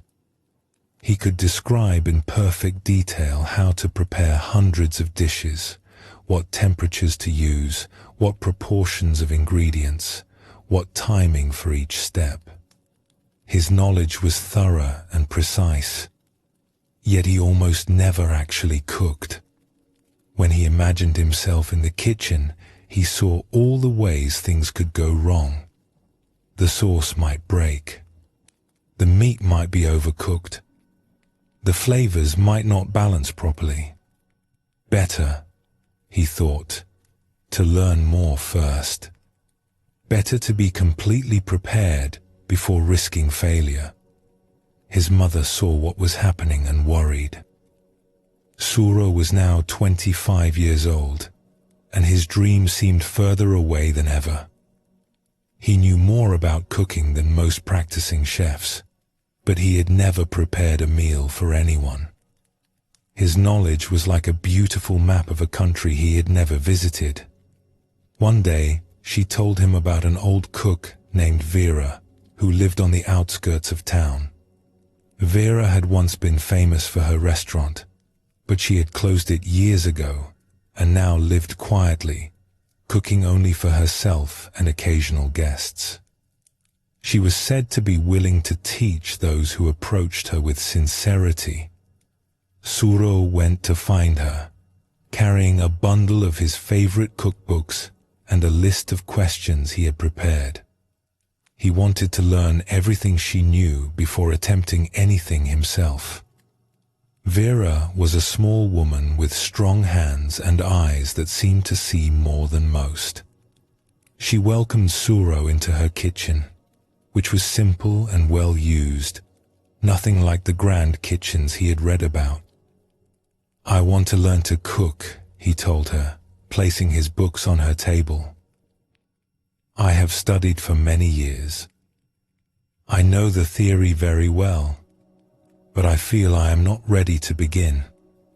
Vera looked at his books with interest but did not open them. "When will you be ready?" she asked. "When I have learned enough. When I am sure I will not make mistakes." "Ah." Vera nodded slowly. "So you are waiting until you can cook perfectly before you start cooking?" "Yes. I want to do it right." Vera picked up one of his cookbooks and flipped through it briefly. "These are good books. Useful information. But let me ask you something. Have you ever burned garlic?" Suro was confused by the question. "No. I know the correct temperature and timing to avoid burning garlic." "Have you ever added too much salt to a dish?" "No. I know the proper proportions." "Have you ever served something that did not taste the way you hoped?" "I have never served anything at all." Vera set the book down gently. "Then you do not know how to cook. You know about cooking, which is different. Cooking is not information. It is action. It happens in your hands, in your nose, in your tongue. It happens when garlic hits hot oil and you hear the sizzle and smell the fragrance and decide in that moment whether the heat is right. No book can teach you that. Only cooking can teach you that." "But what if I fail? What if I ruin the dish?" "Then you will learn something no book could tell you. You will learn what too much salt actually tastes like in your own mouth. You will learn what burned garlic actually smells like in your own kitchen.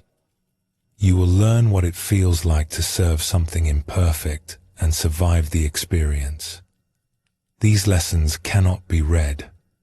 They must be lived." She stood and moved to her stove. "Come. We are going to cook something right now. I will guide you, but your hands will do the work." Suro felt fear rise in him. He was not ready. He needed to review his notes, to refresh his memory on technique, to prepare himself properly. "I do not think I should start with something difficult," he said. "Perhaps something simple first." "We are making rice," Vera said calmly. "Just rice. 3 ingredients. Water, rice, heat. Surely your books have taught you how to make rice." They had. Suro could recite the proper ratio of water to grain, the correct temperature, the exact timing. Rice was one of the first things he had studied. Good. Then make rice. Suro approached the stove like a man approaching a wild animal. His hands trembled slightly as he measured the water and the grain. He had read about this exact process hundreds of times, but doing it felt entirely different. The water had a weight he had not expected. The rice made sounds as it poured that no description had mentioned. The flame under the pot flickered in ways that were not in any diagram. He followed the steps he had memorized, but the reality kept surprising him. The water took longer to boil than he expected. The lid rattled in a way that made him nervous. He kept wanting to peek, to check, to make sure nothing was going wrong. Vera gently stopped him each time. "The rice does not need you to watch it. It needs you to trust the process. Cooking requires patience, and patience cannot be learned from books. It must be practiced." When the time was up, Suro removed the lid with genuine anxiety. The rice was slightly sticky. Not ruined, but not perfect either. He felt like a failure. Vera tasted it and nodded. This is good rice. Not the best I have had, but good. Do you know why it is a little sticky? Suro thought about everything he had read. Perhaps too much water? Or the heat was too high at the end? Perhaps. But you will not know until you make rice again, many times, and pay attention to what changes when you change those things. This is how cooking knowledge is built. Not from pages, but from pots. Not from descriptions, but from doing. She served the rice with a simple vegetable dish she had prepared while he was worrying. They ate together in her small kitchen, and Suro realized that this imperfect rice, made by his own trembling hands, tasted different than anything he had eaten before. Not better than expert cooking, but more real somehow. More his. Your books are like fingers pointing at the moon, Vera said as they ate. They show you where to look. They describe what others have found. This is valuable. But the moon itself is not in the books. The moon is in your kitchen, in your hands, in the actual making and tasting and learning from what happens. You cannot become a cook by reading about cooking. You can only become a cook by cooking. Suro returned to Vera many times over the following months. She did not lecture him or give him more to read. She simply had him cook, dish after dish, mistake after mistake. He burned garlic and learned what his books meant by too much heat. He oversalted soup and understood in his mouth what proper proportion actually tasted like. He served dishes that were too bland, too rich, too simple, too complicated. Each one taught him something that no description could have conveyed. And slowly, something changed. The fear of failure began to fade. Not because he stopped making mistakes, but because he discovered that mistakes were teachers. Each failure contained a lesson that success could not provide. He was finally tasting what he had only been reading about, and the taste was more complex and alive than any description. Years later, when Suro had become a respected cook himself, young people would come to him wanting to learn. He always noticed the ones who carried too many books, who wanted to understand everything before attempting anything. He would see himself in them, and he would smile. "Come into the kitchen," he would say, just as Vera had said to him. "Your books have given you many good fingers pointing at the moon. Now let us look at the moon itself. Let us cook something together and find out what your hands can learn that your eyes have missed." Both Bora and Suro discovered the same truth from different directions. Bora learned that studying nature was different from touching it, smelling it, tasting its fruits.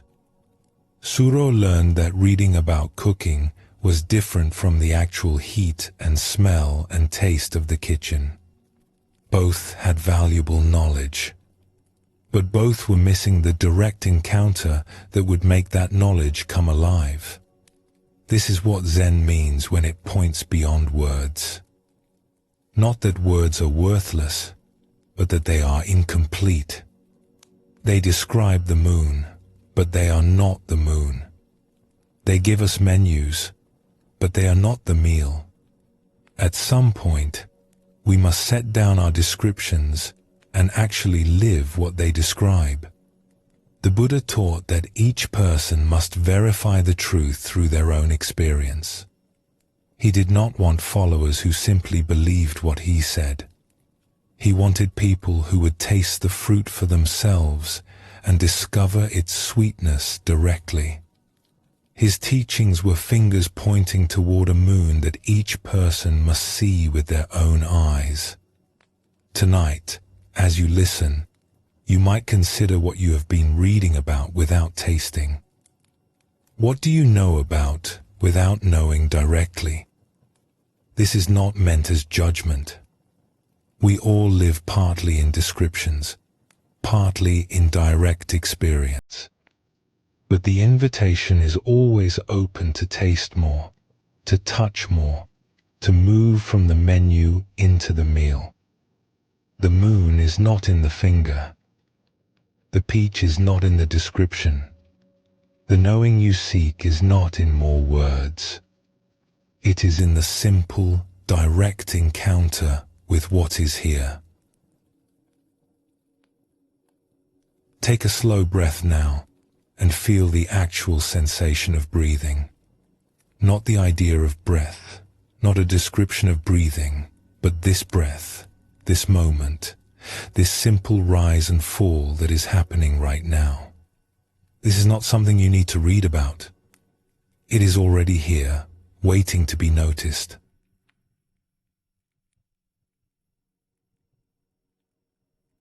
We have explored how words point beyond themselves and how direct experience differs from description. Now let us venture somewhere even more subtle. What happens when we reach the edge of what language can express? What lives in the silence between words? Every language has limits.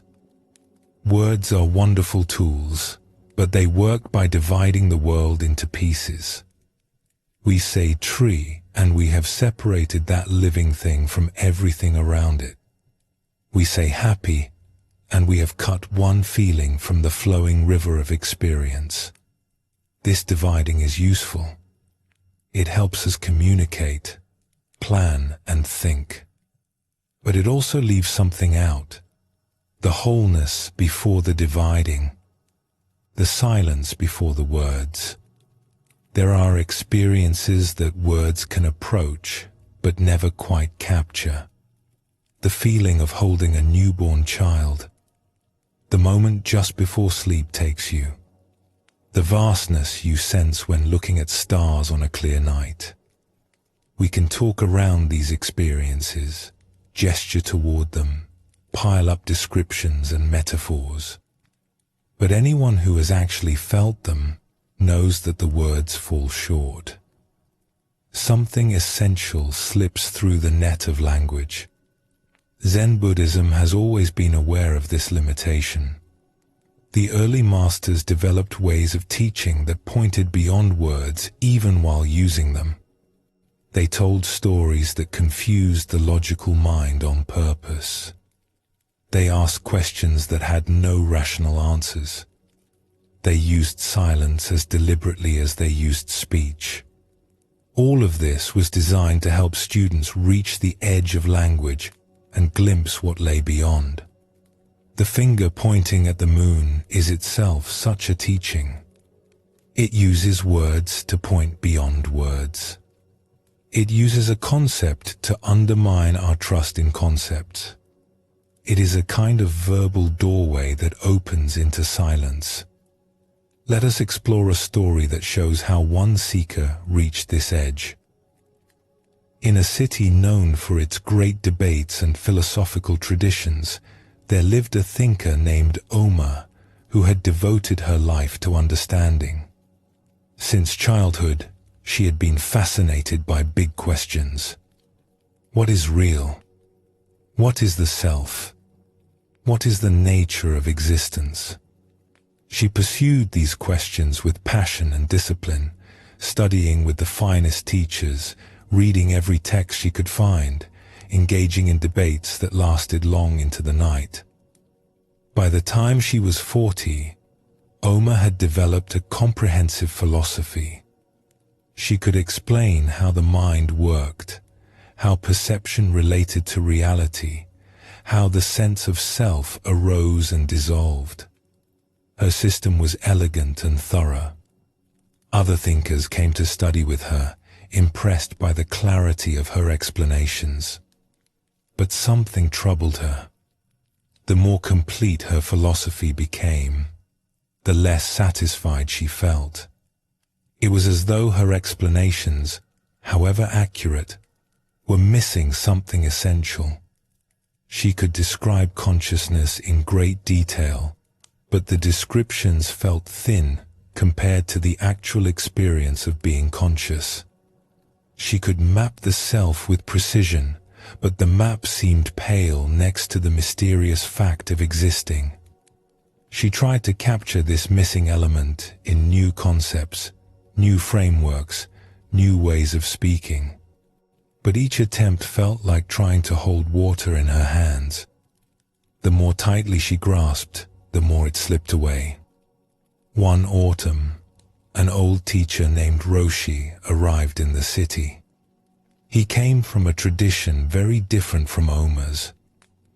Where she built systems of thought, he was known for dismantling them. Where she sought comprehensive explanations, he pointed toward what could not be explained. People said he had a way of using words to lead you past words, of speaking in ways that opened silence. Oma sought him out, curious about someone whose approach was so different from her own. She found him sitting in a small garden near the edge of the city, watching leaves fall from a ginkgo tree. He did not look like the great teacher she was used to. His robes were simple, his manner unassuming. But when he turned to greet her, she noticed something in his eyes, a quality of presence that her philosophy had described but that she had rarely seen so clearly. "I am told you are a great thinker," Roshi said pleasantly. "That you have answers to questions that trouble most people." Oma nodded cautiously. "I have studied for many years. I have developed explanations that seem to help people understand themselves and their experience. That is a valuable service. Understanding can ease suffering." He paused, watching another leaf drift down. "Tell me, do your explanations satisfy you?" The question caught her off guard. She was used to defending her ideas, not examining whether they satisfied her. "They are accurate," she said carefully. "They correspond to what I observe and what others report." "That is not what I asked. I asked if they satisfy you. When you lie awake at night, do your explanations feel like enough? Or is there something in you that keeps seeking, keeps wondering, even after the explanations are complete?" Oma felt exposed. This was exactly what she had been struggling with. "No," she admitted quietly. "They do not satisfy me. I do not know why. They should be enough. They are thorough and consistent. But something is missing." Roshi smiled gently. "What you are missing cannot be found in explanations. It is not something that can be captured in words, no matter how carefully chosen. Your philosophy is like a very detailed finger pointing at the moon. But the moon itself is not made of words. It cannot be reached by adding more and more to your pointing. Then how can it be reached? Not by reaching, not by grasping or explaining or building systems. The moon is already here, shining on everything. But we are so busy looking at our fingers, comparing fingers, improving our pointing, that we do not notice what the fingers point toward." He gestured at the garden around them. "What do you see?" Oma looked. Falling leaves, pale afternoon light, a weathered stone bench. "A garden in autumn," she said. "Those are words. What do you actually see?" Oma looked again, trying to see without naming. It was difficult. Her mind kept producing labels, categories, descriptions. Tree, leaf, and the fit, light, ground. But Roshi had asked for something different. He had asked what she actually saw. Before the words, she let her eyes soften and tried to stop the naming. For a moment, something shifted. The garden was still there, but it was different somehow. More vivid, more present. The dividing lines between things seemed less solid. Everything seemed to flow together in a way her words had always obscured. Then her mind grabbed hold again, and the moment passed. But she had felt something. A glimpse of what lay beyond her carefully constructed explanations. That, Roshi said softly, what you just touched for that moment. No words can contain it. No philosophy can capture it. It is not an idea or a concept. It is what all ideas and concepts arise from and return to. The silence beneath the speech. But how can I stay there? How can I live in that place? You cannot stay there by trying. Trying is more grasping, more effort, more words. You can only notice when you have wandered into words and let yourself fall back into what is before words. Again and again. Not as a technique, but as a kind of remembering. Oma stayed in the city for many weeks, meeting with Roshi often. He did not add to her philosophy. He did not give her new concepts to integrate. Instead, he kept pointing at the edge of her understanding, the place where words ran out. Sometimes he would ask her to explain something, and when she had explained it thoroughly, he would simply say, yes. And what else? She would add more explanation, and he would say again, yes. And what else? Eventually she would run out of words, and in that running out, there would be silence. Not empty silence, but full silence. The silence that her words had been floating on all along. One evening, they sat together, watching the sun set over the city rooftops. The sky turned colors that Oma could have named, but chose not to. She simply watched, letting the colors be what they were, without capturing them in language. I have spent my whole life building a tower of words, she said finally. I thought if I built it high enough, I would be able to see everything. But the view from the tower is always a view of more words. The thing I was trying to see is not visible from there. Where is it visible? Here. Now, in this moment before I start explaining it. She paused, feeling the strangeness of using words to point at what was beyond words. It is like trying to see my own eyes. I cannot find them by looking, because they are what I look with. The silence I was missing is not somewhere else. It is what I am thinking with. It is what my words arise from. Roshi nodded. Your philosophy was never wrong. It was simply incomplete, the way all philosophies are incomplete. Words can describe the world, but they cannot contain the world. They can point at the moon, but they cannot be the moon. What you have found is not the failure of your thinking. It is the ground that your thinking stands on. Oma returned to her teaching, but something had changed. She still offered explanations to those who needed them. She still built frameworks that helped people understand, but she held her words more lightly now.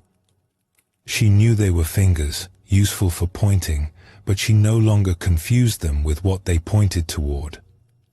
And sometimes, in the middle of a lecture, she would stop. She would let silence fill the room. At first, her students found this uncomfortable. They were used to words, to explanations, to the continuous flow of ideas. But some of them began to notice something in those silences, a presence that no lecture could convey. The moon that all the fingers were pointing at, shining quietly behind the clouds of thought. Words can describe experience, but they cannot contain experience. They can map the territory, but they cannot be the territory. At the edge of even the most thorough explanation, there is silence. And that silence is not empty. It is full of what the words were trying to capture. Zen Buddhism developed many ways of pointing toward this silence. The teachers would ask questions like, "What is the sound of one hand clapping?" Not to frustrate students, but to bring them to the edge of rational thought, where something beyond thought might be glimpsed. They would respond to earnest questions with shouts or nonsense or sudden actions, breaking the student's expectation and opening a gap in the stream of words. These methods can seem strange or even unkind, but their purpose is compassionate. They are attempts to help us see what our words are hiding from us. As long as we are busy producing and processing language, we cannot notice the silence from which language arises. It is only when the words stop, even for a moment, that we can sense what was there all along. The Buddha himself spoke of this. He held up a flower once, in front of a great assembly, and said nothing. Most of the assembly was confused, but one monk smiled. He had understood something that words could not have conveyed. The Buddha had communicated directly, beyond language, pointing at what could never be captured in a lecture. This does not mean we should abandon words or stop teaching or refuse to explain. Words are valuable tools, but they are servants, not masters. They should point beyond themselves, not replace what they point toward. The greatest teachings know their own limits. They use words to bring us to the edge of words, and then they fall silent, letting us see what was always here. Let us explore another story that reveals more of this teaching. In a village where rivers met before flowing to the sea, there lived a musician named Tai, who had spent 40 years mastering the bamboo flute. He had studied with the finest teachers, learned the most difficult pieces, developed a technique that was admired throughout the region. When he played, people would stop what they were doing and listen. His notes were clear and pure, his phrasing elegant, his control precise. But in his 60th year, Tai felt that something was missing from his playing. He could execute any piece flawlessly. He knew the music so well that his fingers moved without thought. And yet, when he listened to recordings of himself, he heard something mechanical, perfect, but somehow empty. The notes were all there, but the music seemed to be hiding somewhere behind them. He mentioned this to a younger musician named Hani, who sometimes came to study with him. Hani was not as technically skilled as Tai, but there was something in her playing that Tai envied. A quality of presence that he could not quite name. "Your playing is beautiful," Hani said carefully. "Every note is exactly right. But perhaps that is the problem. How can being right be a problem? I do not know exactly. But when I listen to you, I hear the notes. When I listen to some other players, I hear something between the notes. Something that is not a note at all. A kind of silence that makes the notes meaningful." Tai thought about this. The rests? The spaces where I am not playing? Not exactly. Even when you are playing, there is something missing. It is like the silence underneath the sound, the space that the sound happens in. I do not know how to describe it better. Tai had always focused on the notes themselves, the technique required to produce them, the precision of pitch and timing, the dynamics and phrasing. He had never thought much about silence. Silence was just the absence of playing, the space between pieces, the rest before the next phrase. It was not something to be cultivated or attended to, but Hani's words stayed with him. He began to listen differently. He noticed that his own playing filled every available moment with sound. He moved from note to note without pause, always advancing, always producing. There was a kind of anxiety in it, he realized. A fear of the empty space. A need to keep filling the silence with sound. He sought out an old teacher he had not seen in many years.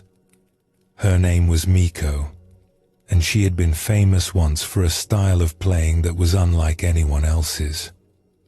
She had retired long ago to a small house by the river, and few people remembered her now. Miko was very old, her fingers too stiff to play anymore. But her eyes were still bright, and she listened carefully when Tai explained what he was struggling with. "You want to find the silence," she said when he finished. "The space that holds the music." "Yes. I have been playing for 40 years, and I only now realize it is missing." Miko nodded slowly. "The silence is the hardest thing to learn. We practice our notes for decades. We perfect our technique. But the silence cannot be practiced the way notes can be practiced. It is not something you do. It is something you allow." She reached out and took his flute, holding it gently, even though she could no longer play. "When I was young, I played like you do. Every note perfect, every phrase complete. My teachers praised me. Audiences admired me. But I knew something was wrong. My music was like a river with no banks. It flowed and flowed but had no shape. What changed? I stopped trying so hard to fill the silence. I realized that the notes were not fighting against silence. They were arising from silence and returning to silence. The silence was not the enemy of music. It was the mother of music. Every note I played was born from silence and died back into silence. When I let myself feel this, everything changed. She handed the flute back to him. "Play something for me. But this time, do not focus on the notes. Focus on the silence from which the notes arise. Feel the quiet before you begin. Let the first note emerge from that quiet, not from your wanting to play. And between each note, let there be space. Let the silence speak as loudly as the sound." Tai raised the flute to his lips, but something was different. Usually he began immediately, launching into the music with practiced confidence. Now he waited. He felt the quiet in the room, the soft sound of the river outside, his own breathing, the stillness from which sound would come. When he finally played, it was not the same. The notes were simpler. There were fewer of them. But each one seemed to mean more. Each one arose from silence and fell back into silence, and the silence itself became part of the music. He heard what Hani had been trying to describe. Not the notes, but what was between and beneath and around the notes. The space that made the sound possible. When he finished, there were tears on his face. He did not know why. Miko smiled. Now you are beginning to hear. The music was never just the notes. The notes are fingers pointing at something. The silence is the moon. Most musicians spend their whole lives perfecting their pointing without ever looking at what they point toward. I have wasted so many years, Tai said. No, not wasted. You needed all those years to master the notes. Without that mastery, you could not let go of it now.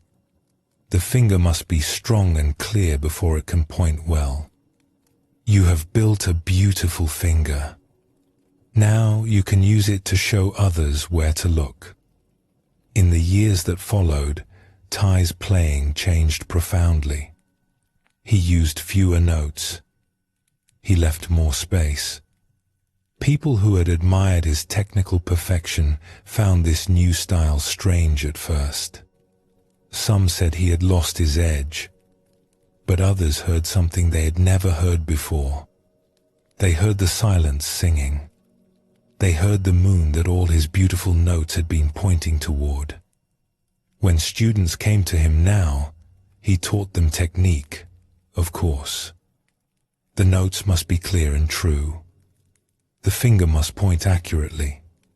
But he also taught them to listen for the silence, to feel the space from which sound arose, to notice the moon, not just the pointing. The music is not in the notes, he would tell them. The notes are how we share the music, how we point others toward it. But the music itself lives in the silence. Learn to hear that, and your playing will never be empty again. Both Oma and Tai discovered something similar. Oma found that her words, however precise, could not contain what they pointed toward. Tai found that his notes, however perfect, were not the music itself. Both had to reach the limit of their craft before they could glimpse what lay beyond it. This is what Zen teachers mean when they speak of the finger and the moon. Our words, our techniques, our methods and practices are all fingers. They are valuable. They point in helpful directions. But they are not the thing itself. The thing itself, the moon, the silence, the presence that cannot be captured, this can only be met directly, beyond all pointing. Buddhism teaches that our true nature cannot be grasped by concepts. It is not an idea or a theory or a philosophy. It is not something we can think our way to. It is something we can only recognize when thinking pauses, when the fingers stop waving, when we finally look at what was always here. This recognition is not complicated. It does not require special knowledge or advanced techniques. It simply requires a willingness to stop, even for a moment, and notice what is here before words divide it up. The silence that holds all sound, the stillness that holds all movement, the awareness that holds all experience. This is the moon that every finger points toward. Tonight, as you rest and listen, you might sense the edges of language, the places where words run out, the silence beneath this voice speaking to you. These words are fingers pointing toward something, but the something itself is not in the words. It is in the listening. It is in the presence that receives these sounds and makes meaning from them. That presence has no name. It cannot be captured in description. It can only be noticed, directly, in the quiet beneath all noise. Rest here now and let the words settle like leaves drifting to the ground. Beneath all these stories and teachings, there is silence. It has been here all along, holding everything. Let yourself sink into that silence now, the way a stone sinks through water, coming to rest at the bottom where everything is still.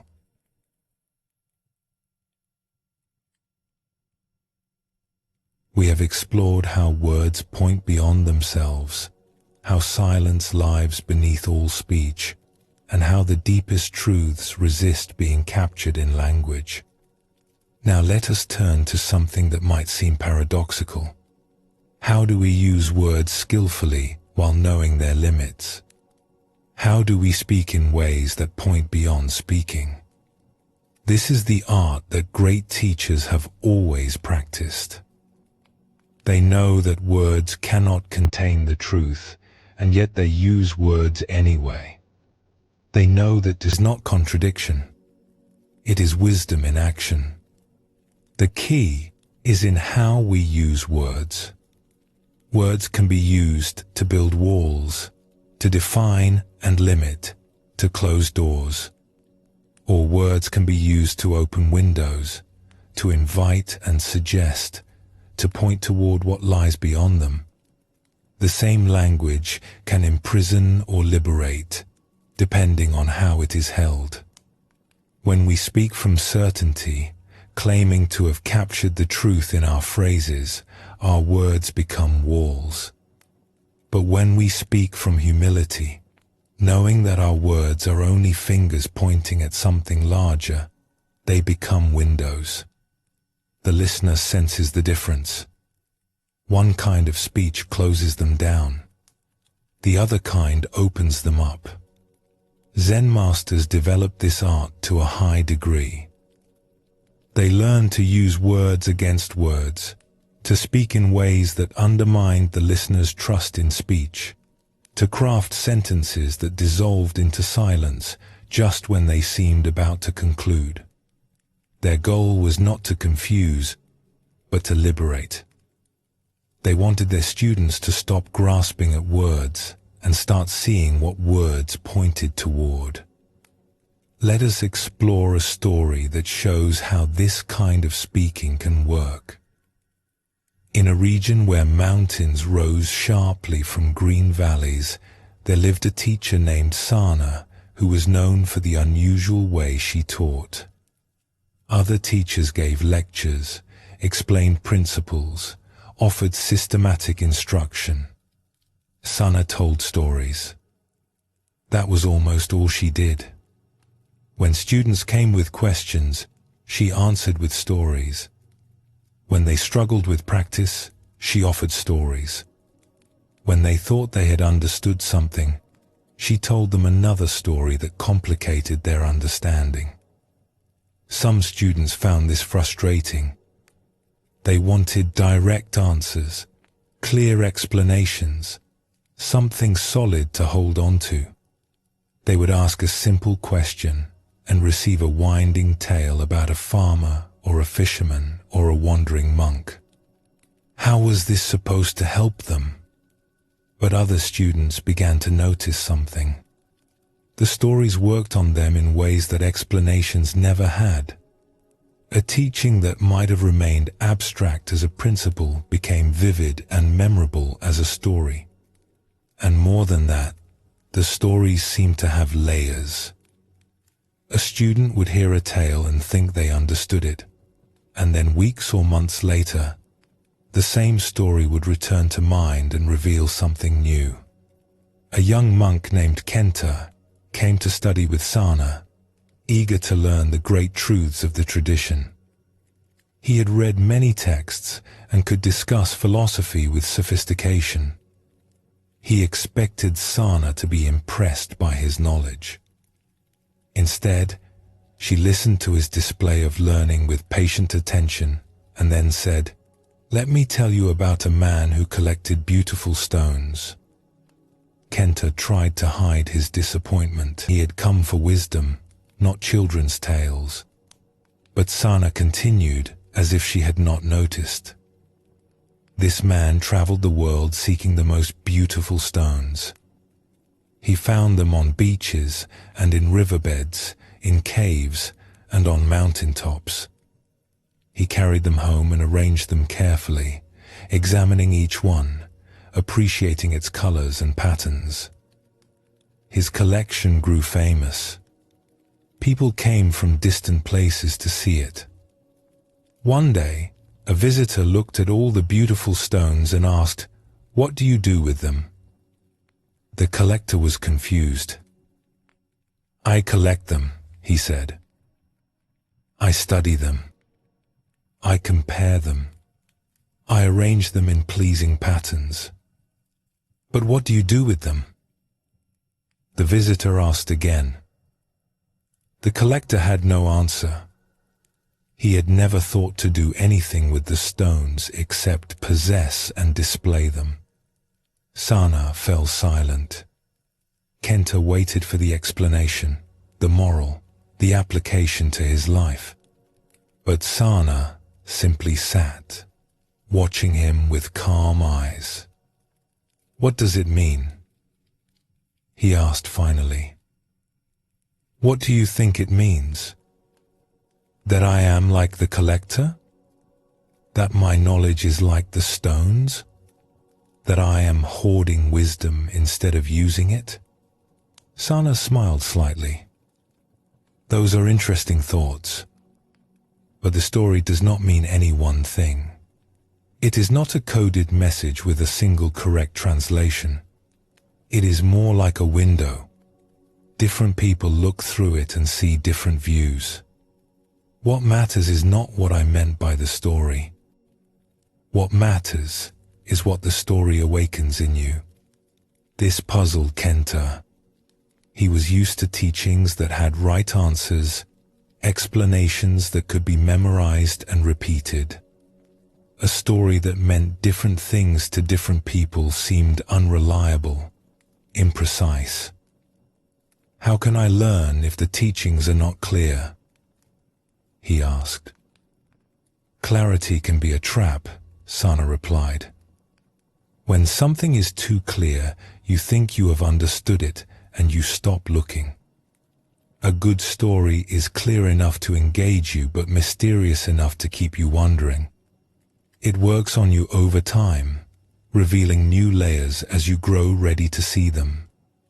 She paused, looking out at the mountains visible through the window.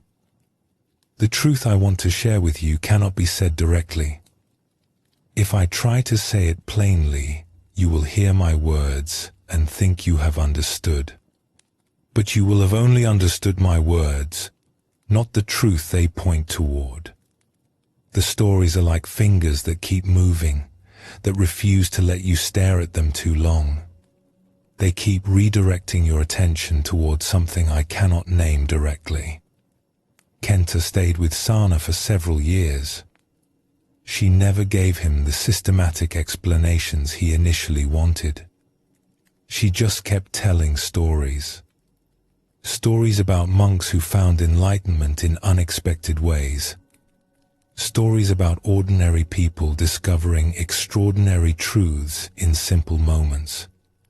Stories about teachers who said strange things and students who misunderstood until suddenly they did not. At first, Kenta tried to decode each story, to extract its meaning and file it away with his other knowledge. But the stories resisted this treatment. They slipped out of his categories. They changed meaning depending on his mood, his circumstances, his stage of practice. They were alive in a way that principles and explanations were not. Slowly, he began to understand what Sana was doing.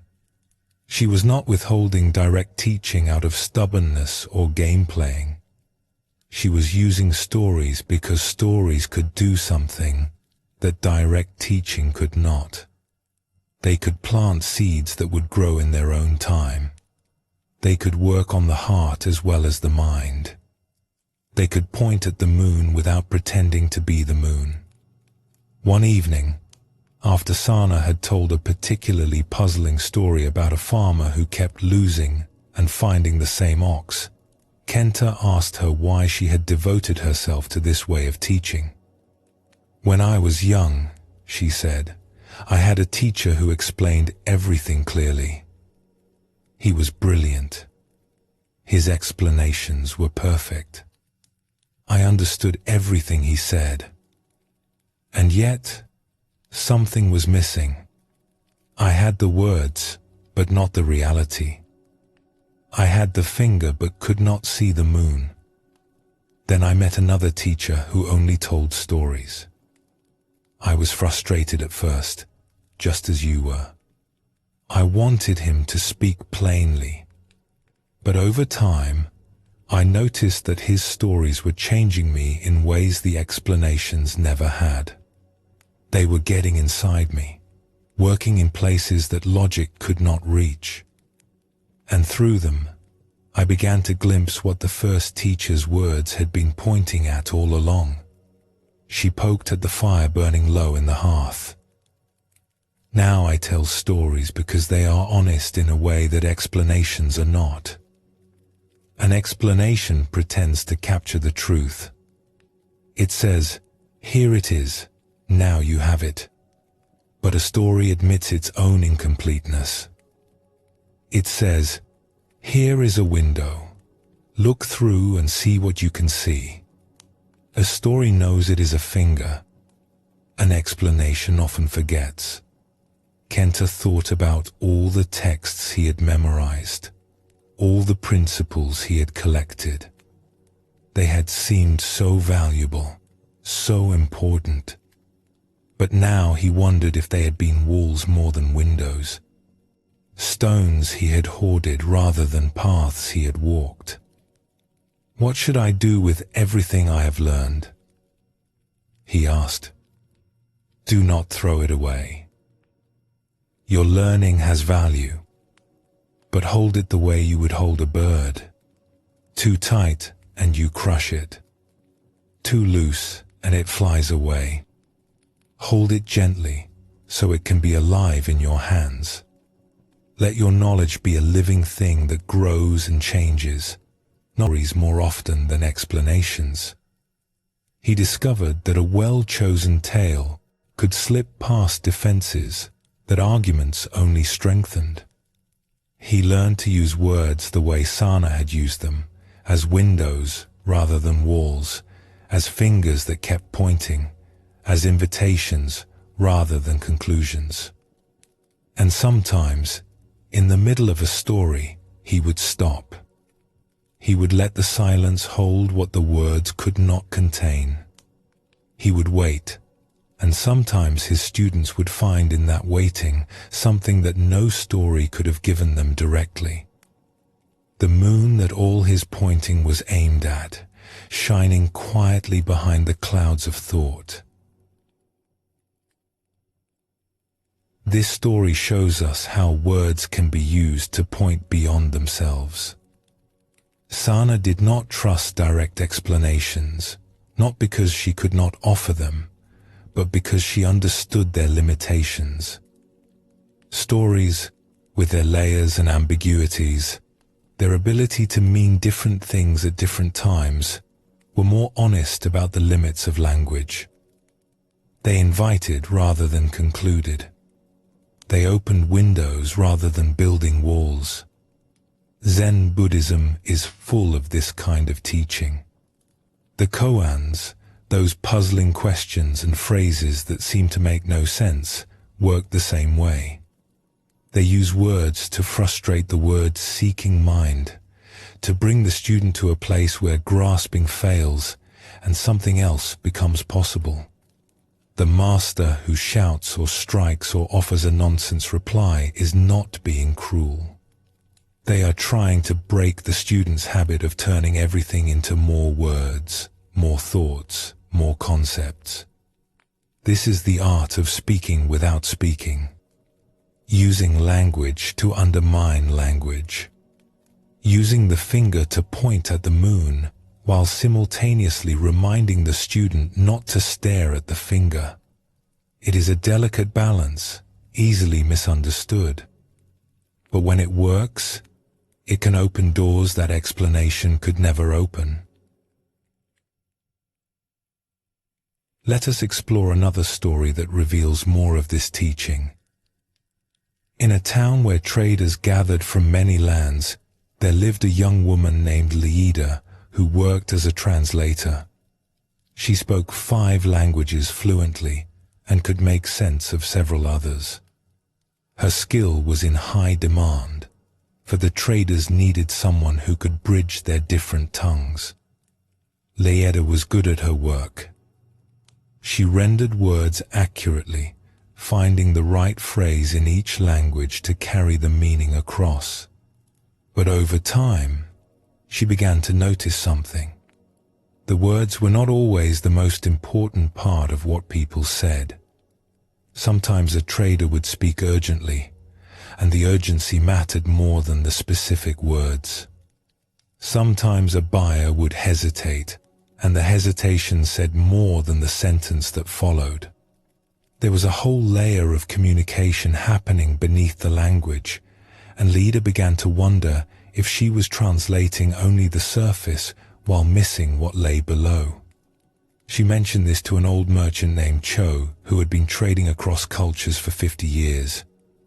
Cho spoke only 2 languages, and not very well, yet he was known as one of the most successful negotiators in the region. People trusted him. Deals that seemed impossible became possible when he was involved. "How do you do it?" Leida asked him one evening.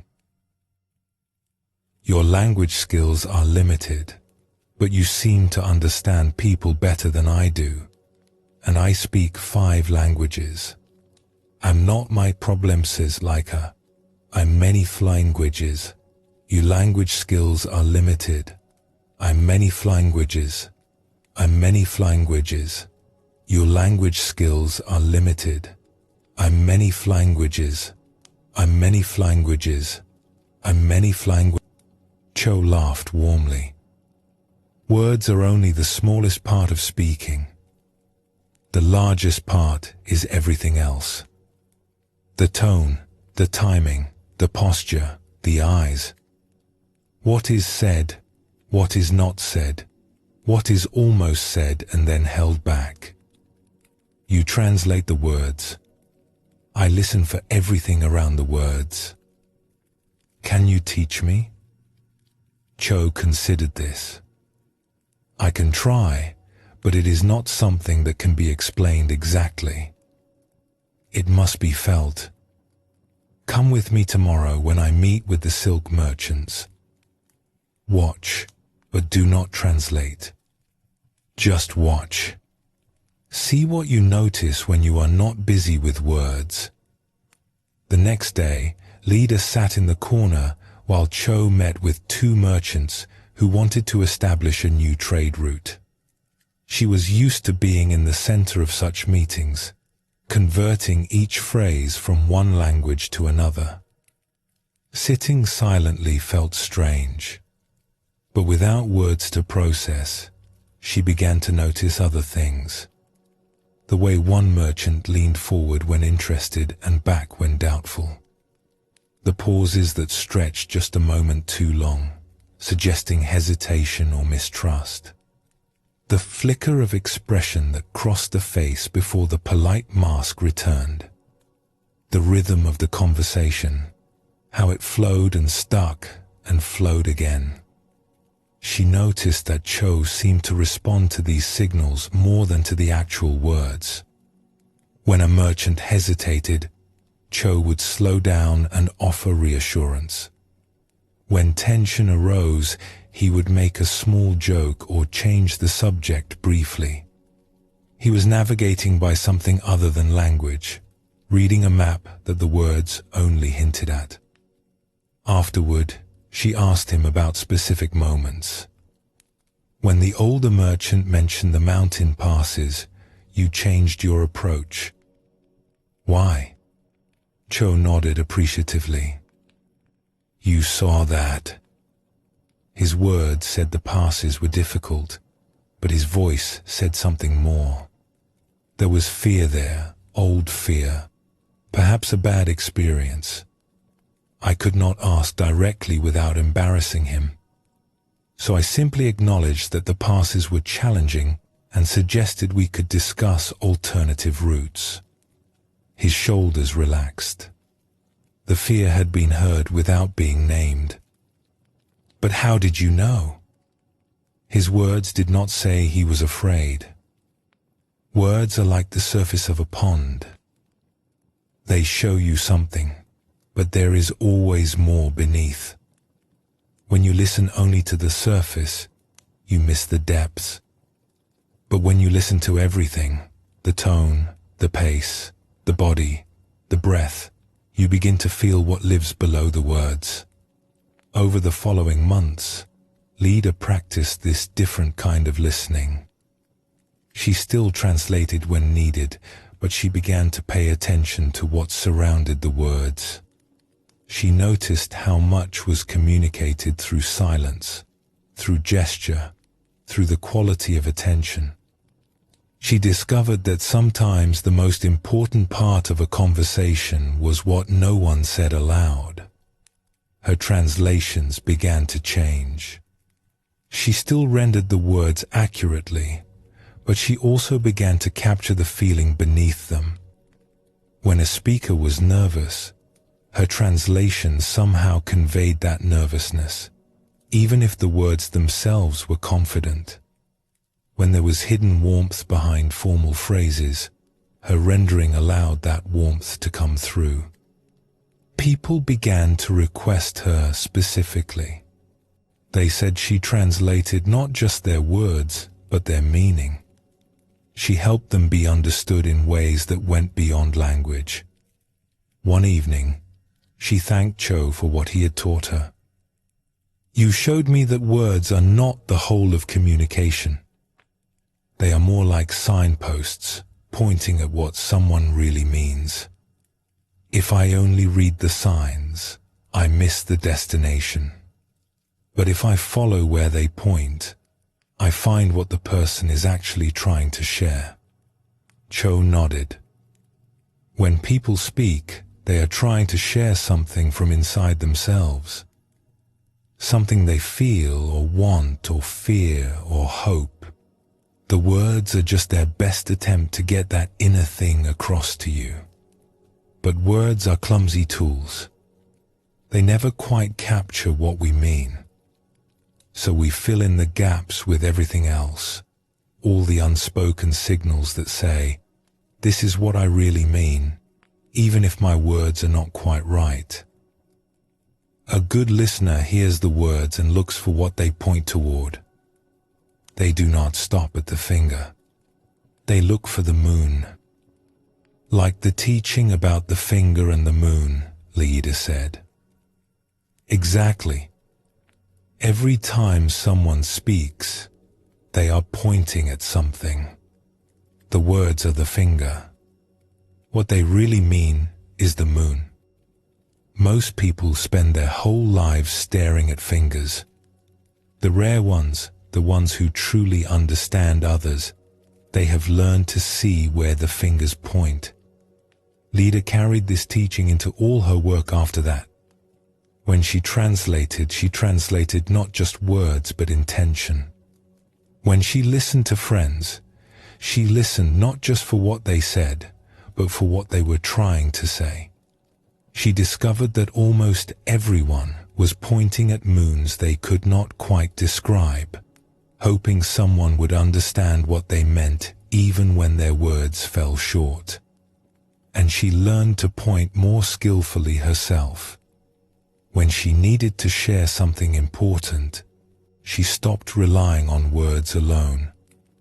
She let her tone carry meaning. She let her silences speak. She trusted that a good listener would look past her imperfect pointing and find what she really meant. Both Sana and Lida discovered how communication works beyond words. Sana learned to teach through stories that pointed beyond themselves, inviting rather than explaining, opening windows rather than building walls. Leader learned to listen past words for the meaning beneath them, to follow the finger instead of staring at it. This is how the wise use language. They know that words are tools, limited but valuable. They use words to point, to invite, to suggest. But they do not pretend that words are more than they are. They hold their language lightly, always aware of the gap between what can be said and what is real. The Buddha used language this way. His teachings were always described as a finger pointing at the moon, a raft for crossing the river, medicine for a specific illness. He never claimed that his words were the truth itself. He knew they were just the best available pointing, and he invited his students to look where he pointed, rather than worship his hand. This is the art of speaking without speaking. It sounds paradoxical, but it is actually simple. It means using words with humility, knowing their limits, holding them lightly. It means speaking to invite rather than to conclude, to open rather than to close. It means remembering that every sentence is a finger, and the moon is always somewhere else, shining quietly beyond all our pointing. Tonight, these words are reaching you across the distance. They are fingers pointing at something. If they are useful, they will help you sense what they cannot contain. The peace they describe is not in the description. The presence they invite is not made of language. What matters is not that you remember these words, but that you glimpse, even briefly, what they are pointing toward. Let your attention soften now and rest in listening itself. Not listening for anything in particular, just the open presence that receives sound and silence equally. This listening was here before any words were spoken. It is here now, beneath all these stories and teachings. It is what the words are pointing toward. Rest there for a moment, in the listening that needs no words to be complete.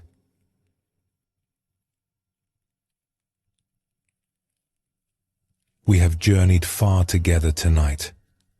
Now we come to the simplest part of all. What does it look like to actually see the moon? After all the teaching about fingers and pointing, what happens when we finally look up? The answer is quieter than we might expect. There is no flash of light, no dramatic revelation. Seeing the moon is not an achievement or a special state. It is simply what happens when we stop staring at fingers. It is what is already here when we release our grip on words and concepts and methods. It is the ordinary world, seen fresh, without the veil of our ideas about it. Zen masters often spoke of returning to the marketplace after enlightenment. They meant that awakening does not take us somewhere else. It brings us back to where we always were, but with open eyes. The same streets, the same faces, the same daily tasks. But everything is different because we are no longer looking through the fog of our concepts. We are seeing directly, immediately, the moon that was always shining. This is not something to achieve someday. It is available now, in this moment, in the simple act of being present with what is here. The moon does not hide. We hide from it by staring so intently at our pointing fingers. When we relax that stare, even for a moment, the moon is simply there, as it always was. Let us explore a story that shows what this can look like in an ordinary life. In a village where the hills rolled gently down to a wide river There lived an old woman named Hara who had spent most of her life seeking wisdom. As a young woman, she had traveled to distant temples, studied with famous teachers, practiced disciplines that promised enlightenment. She had accumulated knowledge and experiences, techniques and insights. For decades, her life had been devoted to the search. But somewhere in her 60s, something had shifted. The searching had gradually slowed, then stopped. Not because she had given up, and not because she had found some final answer. It was more that the question itself had dissolved. What she had been looking for, she realized, had never been somewhere else. It had been here all along, hidden in plain sight, obscured by all her searching. Now, in her 70s, Hara lived simply in a small house at the edge of the village. She tended a garden, visited with neighbors, watched the river flow past on its way to the sea. To an outside observer, her life seemed unremarkable. She was just an old woman living out her days in a quiet place. But those who spent time with her noticed something. There was a quality of presence about her that was hard to name. When she looked at you, you felt truly seen. When she listened, you felt truly heard. She moved through her days with an ease that had nothing to do with having no problems. Life still brought difficulties, small and large, but she met them without the struggle that most people brought to their challenges. A young woman named Pema came to the village one autumn, seeking Hara out. Pema had heard stories about this old woman who had once been a great seeker and had found something worth finding. She wanted to know what it was. She found Hara in her garden, pulling weeds from between rows of late vegetables. The old woman's hands were dirty, her clothes plain, her manner completely ordinary. Pema felt a flicker of disappointment. She had expected something more impressive. "I have come to ask you about what you found," Pema said. "People say you searched for many years and then stopped. They say you are at peace now. I want to know what changed." Hara straightened up slowly, pressing her hands against her lower back. She looked at Pema with warm, unhurried eyes. "Would you like some tea? The afternoon is getting cool." They went inside, and Hara prepared tea with simple, careful movements. Pema watched, looking for something special in how she did it, some sign of the wisdom she was supposed to have found. But it was just tea making. Water heated over a fire, leaves measured into a pot. Nothing remarkable. When they were seated with cups warming their hands, Hara spoke. "You want to know what I found, but I am not sure I found anything. It was more like I stopped looking, and then I noticed what had been here all along." "What was here all along?"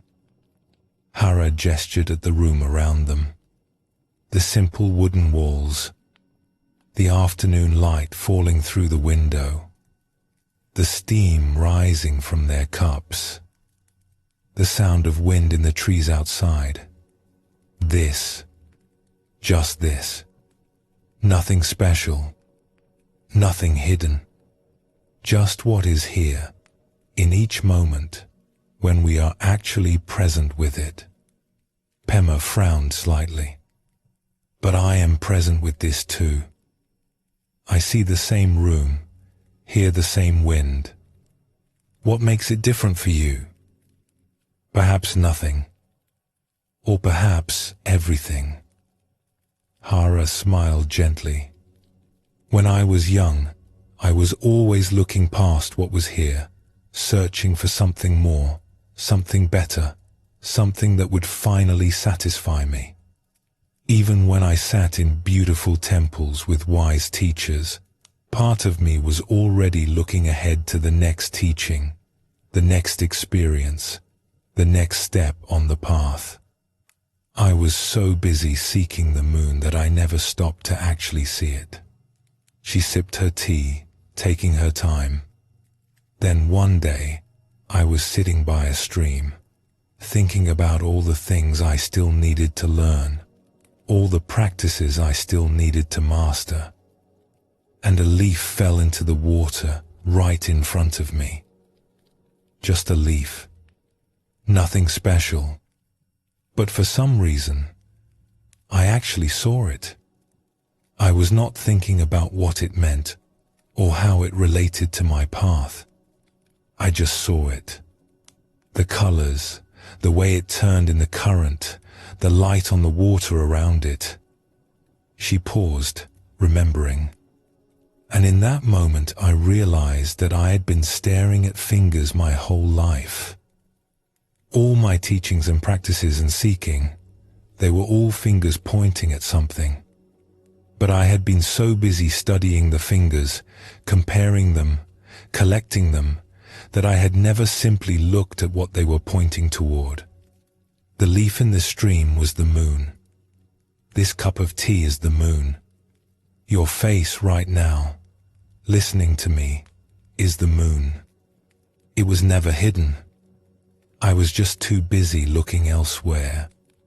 Pema sat with this. It seemed too simple. But what about all the teachings? All the practices? Were they useless? Not useless. They pointed me in the right direction. They helped me understand what I was looking for, even if they could not give it to me directly. A finger that points at the moon is helpful. It shows you where to look. But eventually, you have to stop staring at the finger and actually look up. That is all that changed for me. I stopped studying the pointing and finally looked at what was being pointed at. And what did you see? Hara laughed softly. I cannot tell you. Not because it is secret, but because words are themselves fingers. Anything I say will just be more pointing. But I can tell you this. What I saw was not exotic or far away. It was completely ordinary. It was what had been here all along, in every moment, waiting for me to notice. The tragedy of my seeking years was not that I was looking in the wrong place. It was that I was looking past the right place, again and again, because it seemed too simple to be what I was seeking. Pema stayed in the village for several weeks. She had planned to learn techniques or receive teachings, but Hara did not offer any.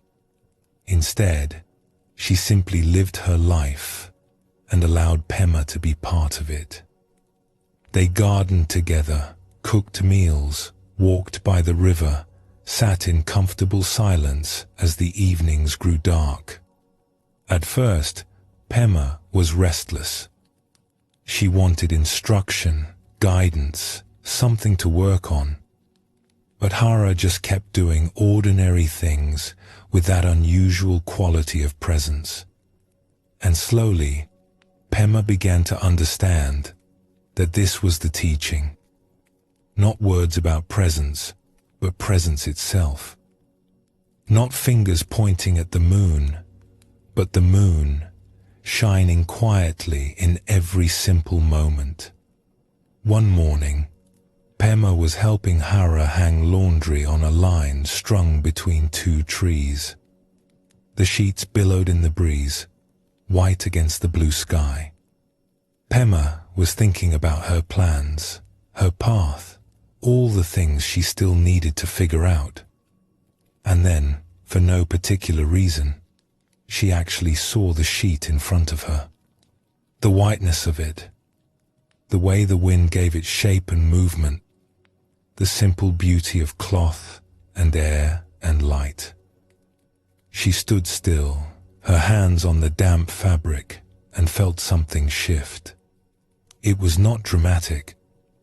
There was no revelation or breakthrough.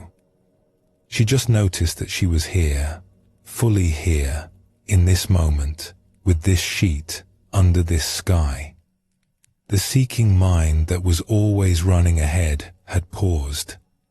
And in that pause, the ordinary world revealed itself as extraordinary.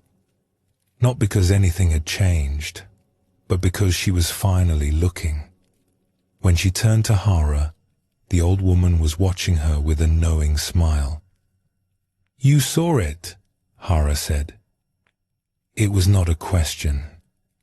"It was always here," Pema replied, her voice soft with wonder. "I was just looking past it." Yes, we all do. The fingers are so interesting, so detailed, so much to study and understand. The moon seems too simple, too ordinary. We cannot believe that what we are seeking could be so close, so available, so completely without drama. But it is. It always was. That is the great joke at the heart of all seeking. What we are looking for is what is looking. Pema stayed a few more weeks, but the quality of her staying had changed. She was no longer waiting for teachings or hoping for breakthroughs. She was simply there, present with whatever the day brought, noticing how extraordinary the ordinary became when she stopped looking past it. When she finally left, Hara walked with her to the edge of the village. "What will you do now?" the old woman asked. "I do not know. Go home, I suppose. Live my life." Pema smiled. "It sounds so simple when I say it, but it feels different now. The life I was living before was always preparation for something else. Now it feels like the life itself might be the point. That is all it ever was. We just did not believe it could be so simple." Hara embraced her warmly. "Go live your ordinary life. See the moon in it. That is all any of us can do. That is all we ever needed to do." This story shows us what it looks like when the seeking ends, not in failure, but in finding what was always already here. Hara's years of searching were not wasted. They helped her understand what she was looking for. But the finding happened only when she stopped looking past the present moment and actually saw what was here. Zen teaches that enlightenment is not exotic or far away. It is not a special state achieved through special practices. It is simply clear seeing. Seeing what is here without the fog of concepts, the distraction of seeking, the habit of looking elsewhere. The moon was always shining. We just kept staring at all the fingers pointing at it. This is why Zen masters often laughed when asked about enlightenment. It seemed too simple to explain. You want to see the moon? Look up. You want to find peace? Stop running. You want to be present? Notice that you already are. The teachings can point you in the right direction, but they cannot take the final step for you. That step is simply relaxing the search and opening your eyes to what was here all along. We have journeyed together tonight through an ancient teaching that speaks to something we all experience. The finger pointing at the moon. The words that gesture toward what they cannot contain. The maps that describe a territory they can never be. We met seekers who discovered that their knowledge, however vast, was not the same as direct experience. We walked with those who learned to set down the rafts that had carried them, with gratitude, once the crossing was complete. We listened to teachers who used stories to open windows rather than build walls. And we sat with those who finally stopped looking past the ordinary moment and saw the moon that had been shining all along. The teaching is simple, though we circle it from many directions. Words are helpful, teachings are valuable, but they point at something they cannot capture. At some point, we must look up from all our pointing and see what is actually here. The moon does not hide. It waits patiently for us to notice. Tonight, as you rest, you do not need to hold on to any of these stories or teachings. They were fingers, doing their pointing. What they pointed toward is not in the remembering. It is in this moment, this breath, this simple presence that needs no words to be complete. Let the stories settle like leaves on still water. Let the teachings dissolve into the silence they arose from. What remains is just you, just here, just now. The moon shining quietly in the ordinary sky of your own awareness. Sleep well, and thank you for joining us here at Sleepy Monk.